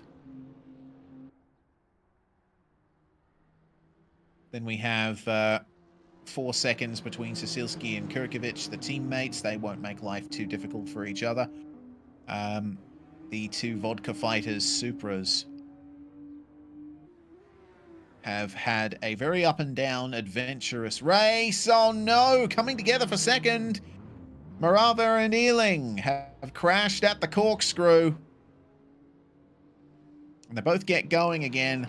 I wonder if Nazar had anything to do with that in the Supra that was right behind them. Or if that was an actual just coming together between our second place battle takers, and Nazar had a front row seat to it. What that does do is bring the gap down for second and make it officially, I guess, a three-way battle, because Lucas and Torby has been making up time hand over fist over the course of these last few laps. He wants to try and get back onto the podium after a couple of mistakes forcing him down the order. Certainly has the pace to do it. Just check out the fastest laps in the second from the right column on that timing tower in the top right, top left. Centorbi, 128.4 fastest lap. He's the only one who's been able to get even marginally close to the times that Samuel McGill's been able to get out of his Camaro. 127.9 is the current overall fastest lap of the race. And McGill now is granted a 26-second lead with that coming together between Milan Ealing and Iker Morava. Hello, this'll spice things up. Safety car is out, and everyone's gonna have to slow down here. Bartron makes his way onto the circuit, and this will make things very exciting for the last 20 minutes or so of this race. The field will be compressed, and we'll get a proper idea as to what the running order and the gaps actually is. And who is on the lead lap.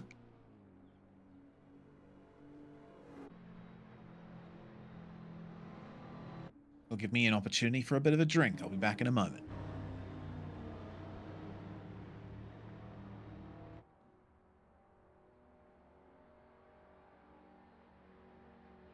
Well, lights on the pace car here.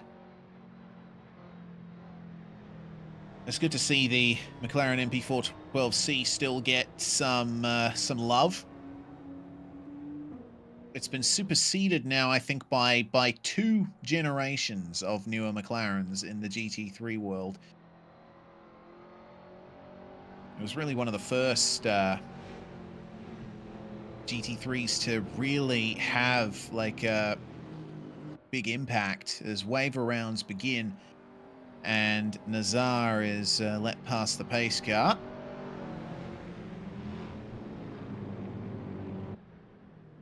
Wheelchairs for kids emblazoned on this safety machine. Reminder, of course, that we are supporting Wheelchairs for Kids in the charity drive, and have for quite some time now. Every donation that you give will go to Wheelchairs for Kids. So at the moment, we're approaching $300 Australian for this great charity. Donation link is once again in the chat or down below the stream if you're watching on Twitch. The field is now more or less together.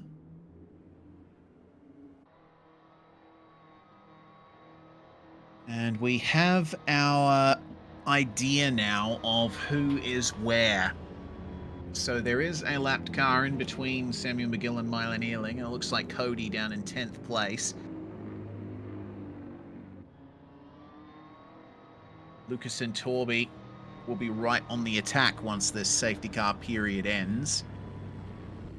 And it gives half a chance to Krzysztof Sisilski and Oskar Kurkovic to try and get their vodka fighters Supras onto the podium. There has to be McGill's car that's making that sound. Unless it's the safety car. Not exactly sure what the horn situation is in Assetto Corsa, but evidently at least one car has that level of horn-related tomfoolery. So now we start weaving to heat the tyres back up for the run to the finish. The safety car will be coming in this lap, so we're about to go racing again with, looks like it'll be about 21 minutes to go or so. In this race, we're going to have a sharp sprint all the way to the end.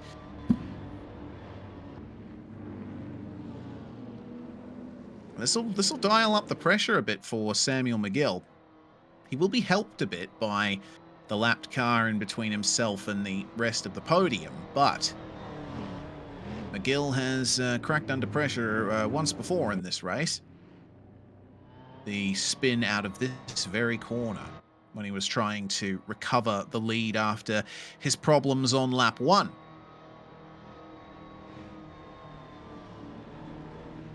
So there's a chance that might happen again, especially with how much of a Larry machine the Camaro reportedly is. But get that last little bit of heat into the tyres. Hopefully they are up to temp, up to pressure. And we can get things started again here. Single file restart for the Charity Drive 11 here at Laguna Seca.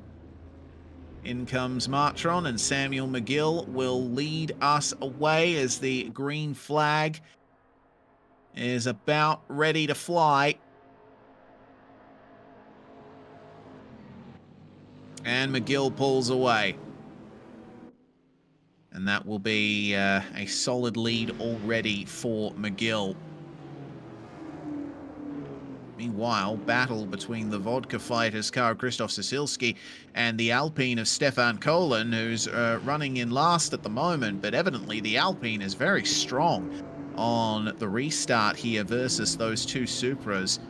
Sasilski and Kurkovic trade spots as Cody has a bit of an off there in the BMW. That lets the drivers chasing McGill free of their chains. So Milan Ealing, Ika Marava, and Lucas Entorbi are now free. And they will push as hard as they possibly can to fight for second place, potentially the win, if there's another problem for Samuel McGill.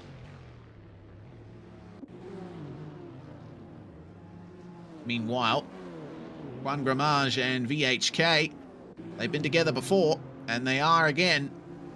Away into the corkscrew, Gramage runs a bit wide, but VHK doesn't quite find a way through. Again, the KTM is supreme through the last sector here at Laguna Seca. Ika Marava on the back of Milan Ealing. And there's a huge pack of cars behind these guys. Don't forget those Vodka Fighters Supras. They are fighting for position with the KTM and the two BMWs behind them there. Well, there are 3 BMWs in that group at the moment, but the blue one is a lapped car. So not quite involved in the battle. There's contact. Dominic Rodzik getting into VHK and turning him around at turn 2. That looked like fairly clear-cut missing of the braking point from Dominic Rodzik.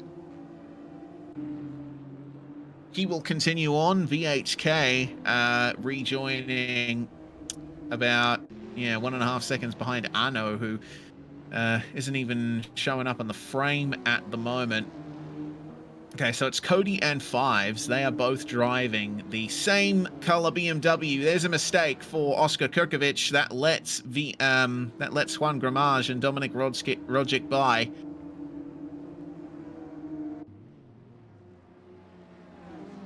And collision drive-through penalties for Oscar Kurkovic and Ano. So drivers currently in 8th and 9th will have to make a tour through the pits. The safety car bringing everyone together, of course, increases the chances of an incident like that happening, but you still got to take your due care on your way through these final few laps of a 2-hour race.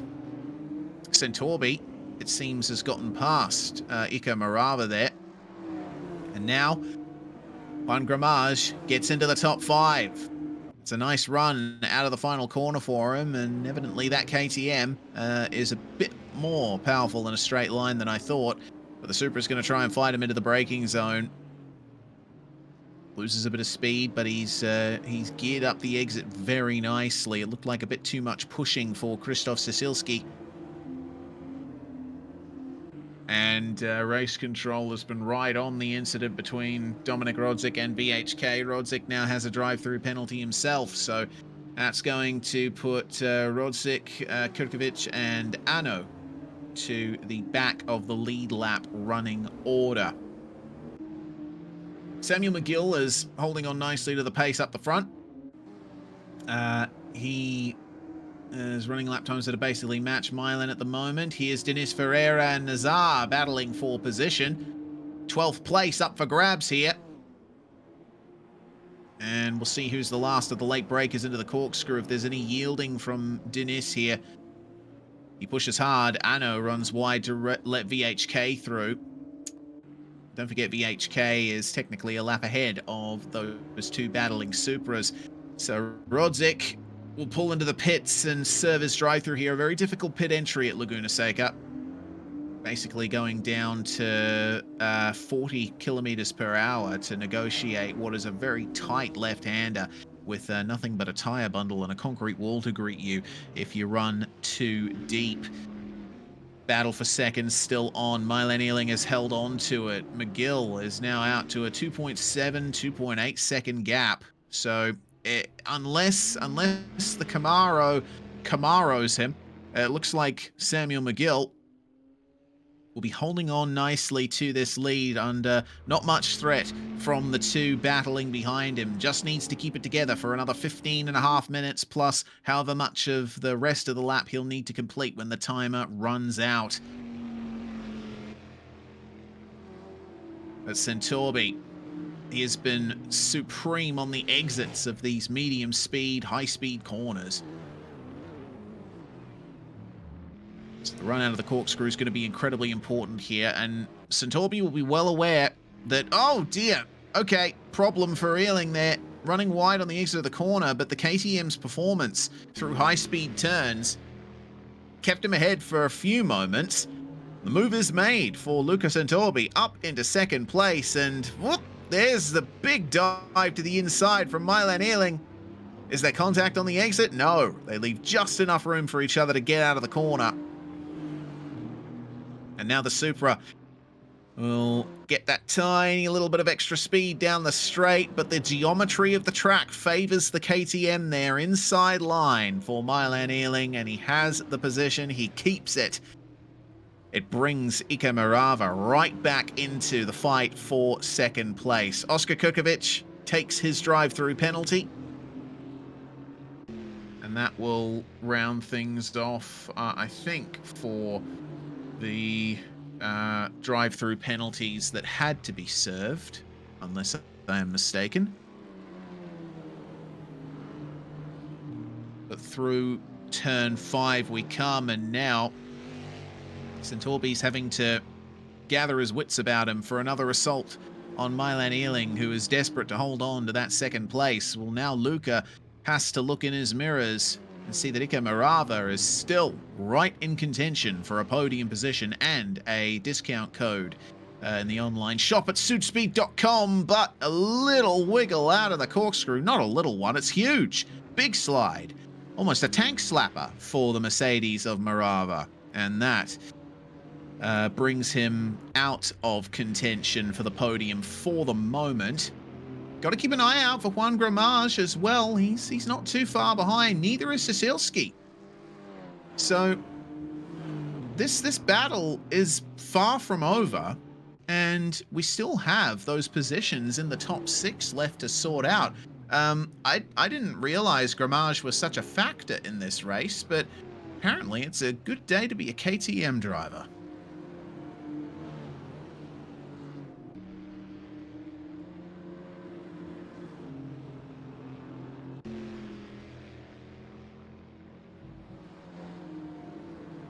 And we have another $100 donation right there. Drama Queen with $100 in the, not the bank, but the donation pool. Up to 75% of our $500 goal. Thank you so much, Drama Queen, for the $100. Appreciate all of your support. We'll keep this fight going as long as we possibly can. Milan versus Luca, they have raced against each other for many editions of the charity drive thus far. This is going to add to their long list of encounters, and it's been a great encounter so far. Great entertainment for those of us in the spectator stands and the commentary box. But have a look at Ika Marava. He's right on it as well. These two battling has worked things out nicely in this fight for the Mercedes. And he's still getting just a tiny little sniff of a podium as we have 11.5 minutes on the clock. Around the outside for Lucas and Torby. It's deep for Milan Ealing and a bit of nose-to-tail contact between Milan and Luca.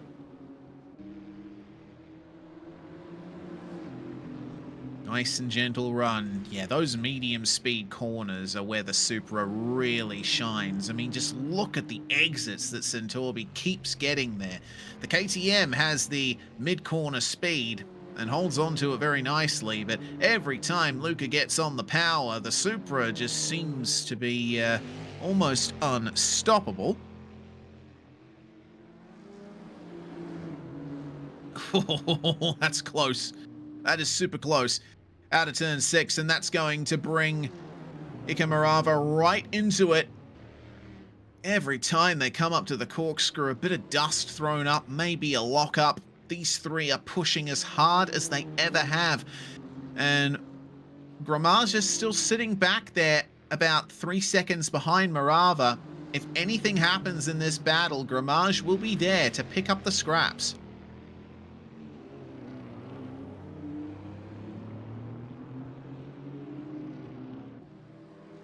Here comes the 10-minute mark to go. The lead for Samuel McGill out to 5 seconds as we officially have 10 minutes to go. In the Charity Drive 11, the Laguna Seca GT4 Challenge. Deep again for the Mercedes of Marava. Have a look at how much Luca is using the curbs here. He's pushing hard, misses the apex a little bit, but right here is where we start to see the Supra gain. Hard on the power, out over the gravel and the dirt. Maybe that arrested Lucas Centorbi's momentum somewhat. It brings Marava right back into it. I reckon if we just kept a camera on Lucas Centorbi the whole time, it would be one of the most entertaining race broadcasts still. Because Centorbi has been up and down this field. He's had a lot of adventures, a lot of fun battles with almost every driver in this field, but he has consistently been a competitor up the front on pace, and he's been rewarded for his efforts to get back up there. Milan Ealing, though, qualifying in the top 3. Just behind Centorbi on the grid, actually. He, along with Ika Marava, have been the picture of consistency. They've been able to stay in those top 5s, completing the runner-up position for basically the whole race. Rounding error with $24.10, and thank you very much for that. That's brought us up officially to $400 raised. We only need 100 more and we'll have reached our donation goal. Will we be able to get that in the final 10 minutes of the race? Well, 8 minutes now. The clock is ticking. Get your donations in. And we can mark this another successful charity drive. That's a big hit to the anti-cut curb for Milan Ealing. And you saw how the mid-corner pace of the Supra just vanished as a result of that. Half a look up the inside for Ika Marava, but Lucas Centorbi holds strong once more.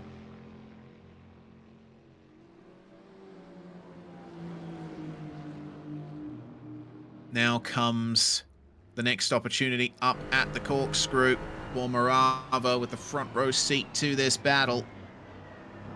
The rotation on the way in is crucial at a racetrack like this, but also keeping it together over the curbs, which sometimes are a bit rougher than you'd think. They are pretty flat, sawtooth curbs. Laguna Seca, of course, for a number of years hosted the United States Motorcycle Grand Prix. So it's preserved those pretty flat curbs from back when MotoGP visited this place. It means that you can really take quite a bit out of the inside of a lot of these corners, but it can often be misleading, those flat curbs. Multiple lines possible in turn 2 as well at the Andretti hairpin. You can go deep and run wide between the two left-handers and sort of make a nice arc out of the hairpin for that. Oh dear, more trouble for Dominik Rodzic. It looks like he's just received a drive-through from real penalty for cutting.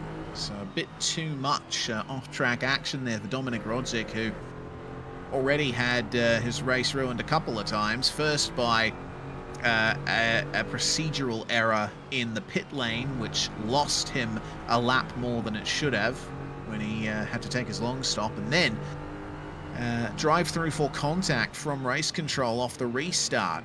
And so Rodzic, it looks like, may very well fall back to 11th place by the end of that. Actually, no, that's not overall gaps. That's gaps between cars. So, all things considered, I reckon he'd probably fall into 9th, maybe 10th, battling with Kurkovic and Arno. This view from the Mercedes is fantastic. Under 6 minutes remaining, and we'll see what the lap times are like here. Only 2 thousandths of a second between Santorbi and Morava on the last, on their fastest laps. For the moment, it looks like Milan Ealing has the edge with about 6 hundredths of a second faster than Lucas Santorbi over the last lap. Morava only able to manage a 1:29. And Samuel McGill's running 1:29s as well, but that's all much of a muchness. He is still 5 seconds ahead. Rodzic just coming through the pit lane and coming out of it to serve his drive-through, and it looks like he will come out in 9th place, just ahead of Arno, about 2 seconds in between them. Big oversteer for Ika Morava. Turns 5 and 6 are always difficult. There's an off there ahead for Lucas Santorbi. A little bit too far into the runoff there. And that continues to grant Milan Ealing every opportunity in the world to grab 2nd place.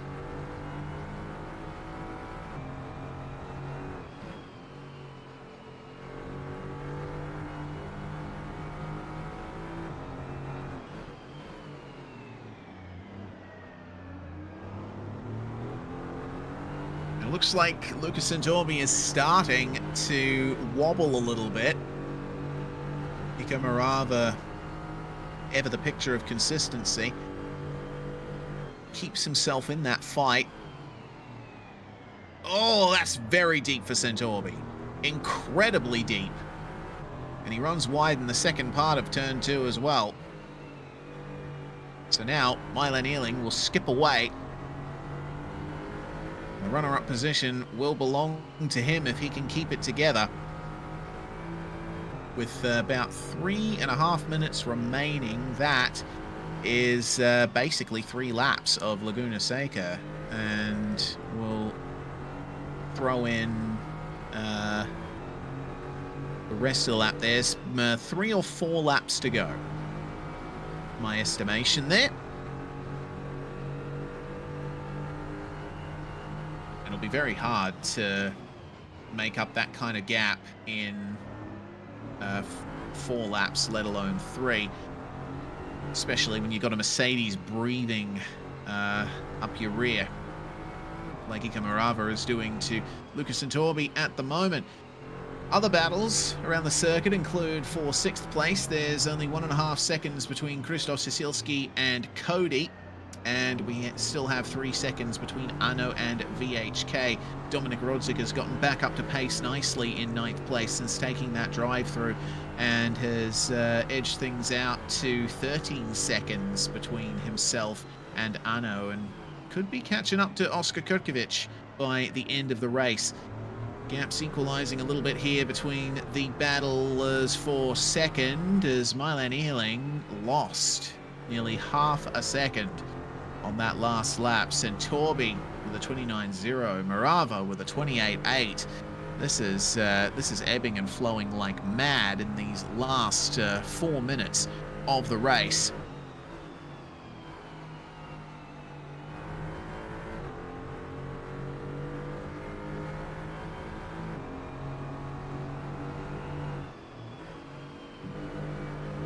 Here's another big hit to the anti-cut curb for Luca Centorbi, and he runs deep again. And this could be the move that Morava's looking for, but it isn't. Just covered off in time for Milan Ealing, but for Luca Centorbi, but he ran way beyond the curb there on the exit of the corkscrew, so I think that might be a cut warning, at least for Luca Centorbi.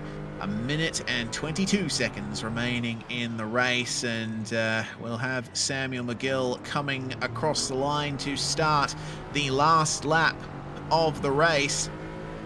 The timer will run out around about when I'd say McGill goes through the corkscrew. So we are finally at the end of this 2-hour Laguna Seca GT4 Challenge, the 11th edition of the Charity Drive. So we still have a little bit left to get your donations in. We're at 80% of our $500 Australian dollar goal. $400 raised so far. A big thanks to all of the donators for this race. You're going to get a good show. It was a big mistake for Luca Centorbi once again, dipping a wheel into the gravel, and it looks like the Supra is suffering a tiny bit of understeer through turn 5 as well. Now, turn 6, it's not usually a passing zone, but Ika Morava is going to have a look anyway. Try and unsettle Luca Centorbi. This is where he made the mistake last lap. He's going to do it again. Covers off Morava on the exit. I don't know how Ika is going to feel about that one. He has to get on the brakes early. Centorbi so deep in the corkscrew, losing all of the pace there at the end of the lap there. Jennifer Evans with $50. Thank you so much. That brings our total up to 450 of 500 that we were hoping to raise.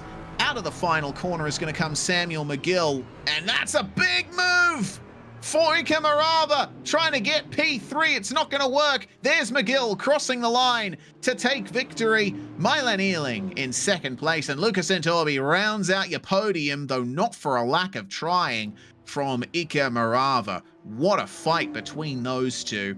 And Juan Gramage will come home in fifth place. Cecilski in sixth, with Cody about to come across the line in seventh. Oscar Kurkovic was unable to make up that much time on him. Dominic Rodzik, who led the race for quite some time, unfortunately, a couple of penalties and a procedural error in the pits leaves him to finish in 8th place ahead of Arno. Actually, I think it was 9th because one of our drivers disconnected from the server. VHK, Denis Ferreira, Nazar, Stefan Colin, and Fives will be your remaining finishers there. Looks like everyone who started the race got to the end as well. So that's a great way to end things. 90% of our donation goal there, and I believe the donation link will still be open for some time after this race. So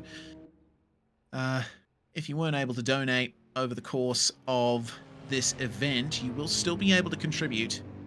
And every cent of your money will go to Wheelchairs for Kids. Once again, donation link is in chat and also below the stream here on Twitch. Man, what an end to this race. And another successful edition of the Charity Drive, another win in the bag for Samuel McGill, who really loves these GT4s. I remember the last time we ran a GT4 challenge event at Dubai, he was also dominant. well, in this Camaro, which evidently was the worst car in the class to drive, McGill overcame many hurdles and comes home with victory in the bag. Congratulations to Samuel McGill there. And I think that's going to more or less round things off for the race here. Hopefully, we get a chance to chat to a few drivers for interviews before we close things off for the day. Really happy with how the race ultimately went.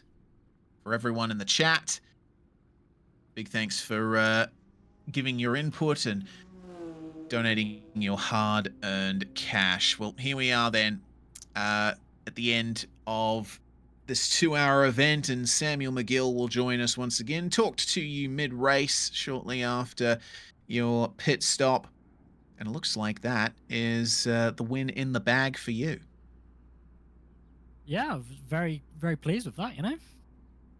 Unfortunate for Dominic, who was very, very quick. Just unfortunate in the pit stop for him to lose a lap, but, you know, it's racing. Absolutely. But, I mean, the safety car, I think, certainly spiced things up there. With 25 minutes to go in the race, there would have been quite a bit of pressure on you when the restart came, knowing that the Camaro was such a leery machine to drive, and knowing that the likes of Luca and Milan were breathing right down your neck.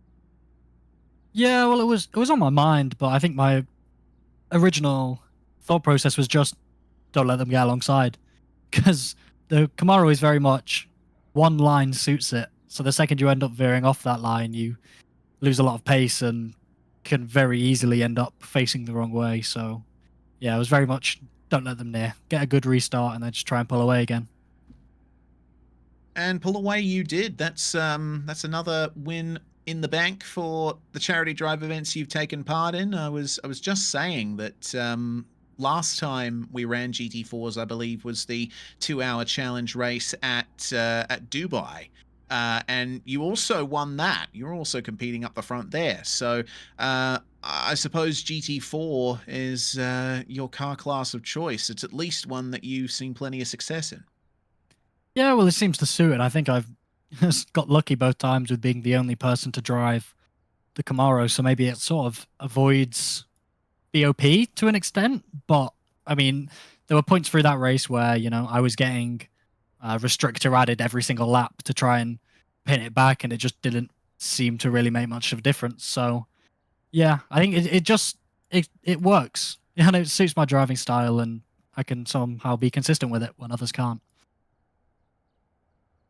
Well, another win in the bank for you, and another bit of success, all for a great cause.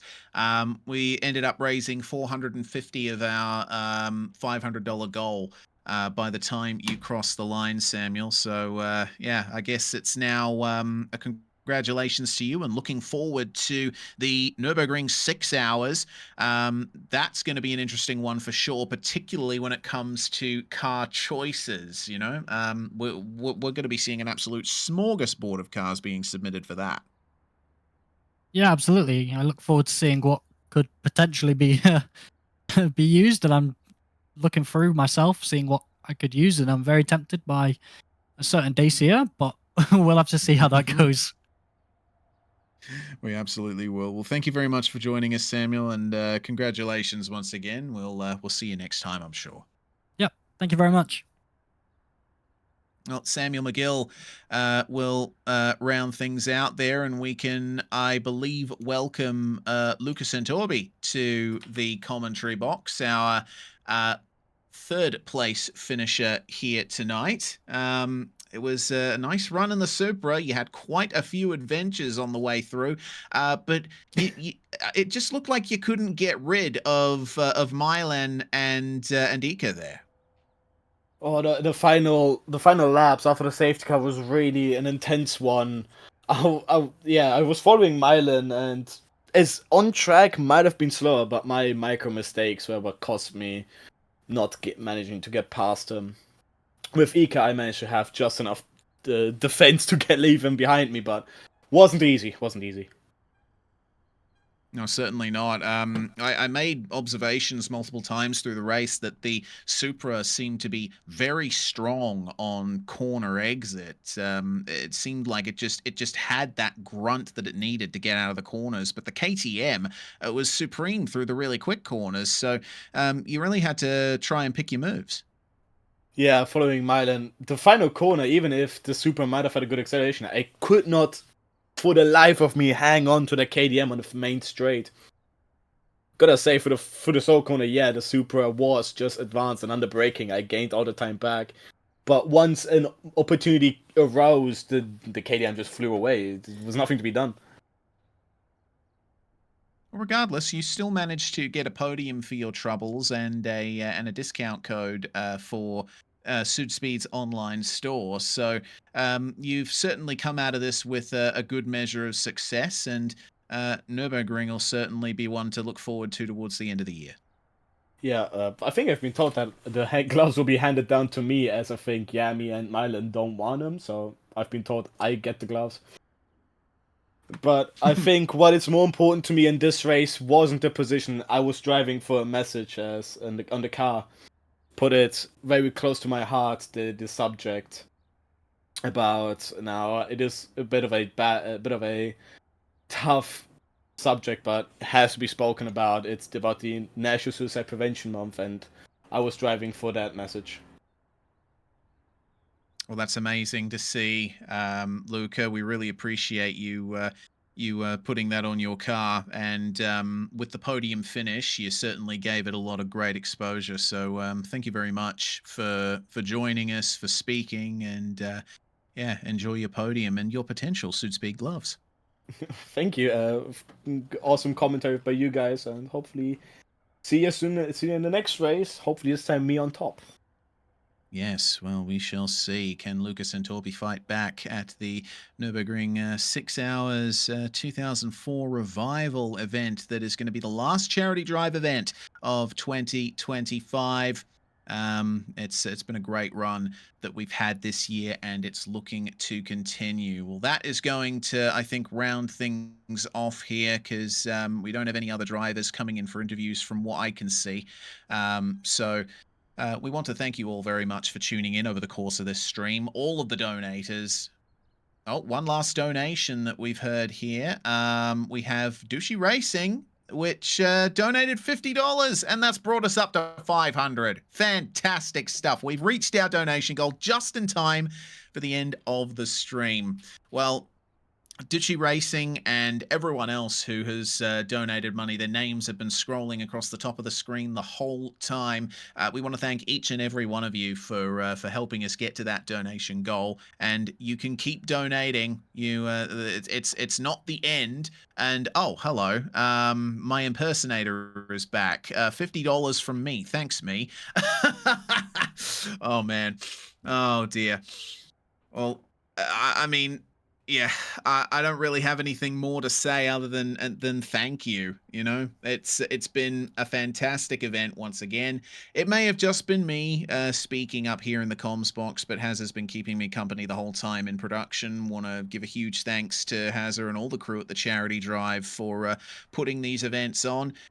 We have plenty of interesting news to come in the coming months concerning the Nürburgring race. So stay tuned to the Charity Drive's Discord to find out what is happening for the Nürburgring 6 Hour 2004 Revival. But the Laguna Seca GT4 Challenge going to Samuel McGill here for the Charity Drive number 11. I'm Reese Gardner, Southpaw Racer. Hazza Walker is the producer behind the scenes, bringing you these live pictures. And we want to thank you all for watching, and we'll see you again next time.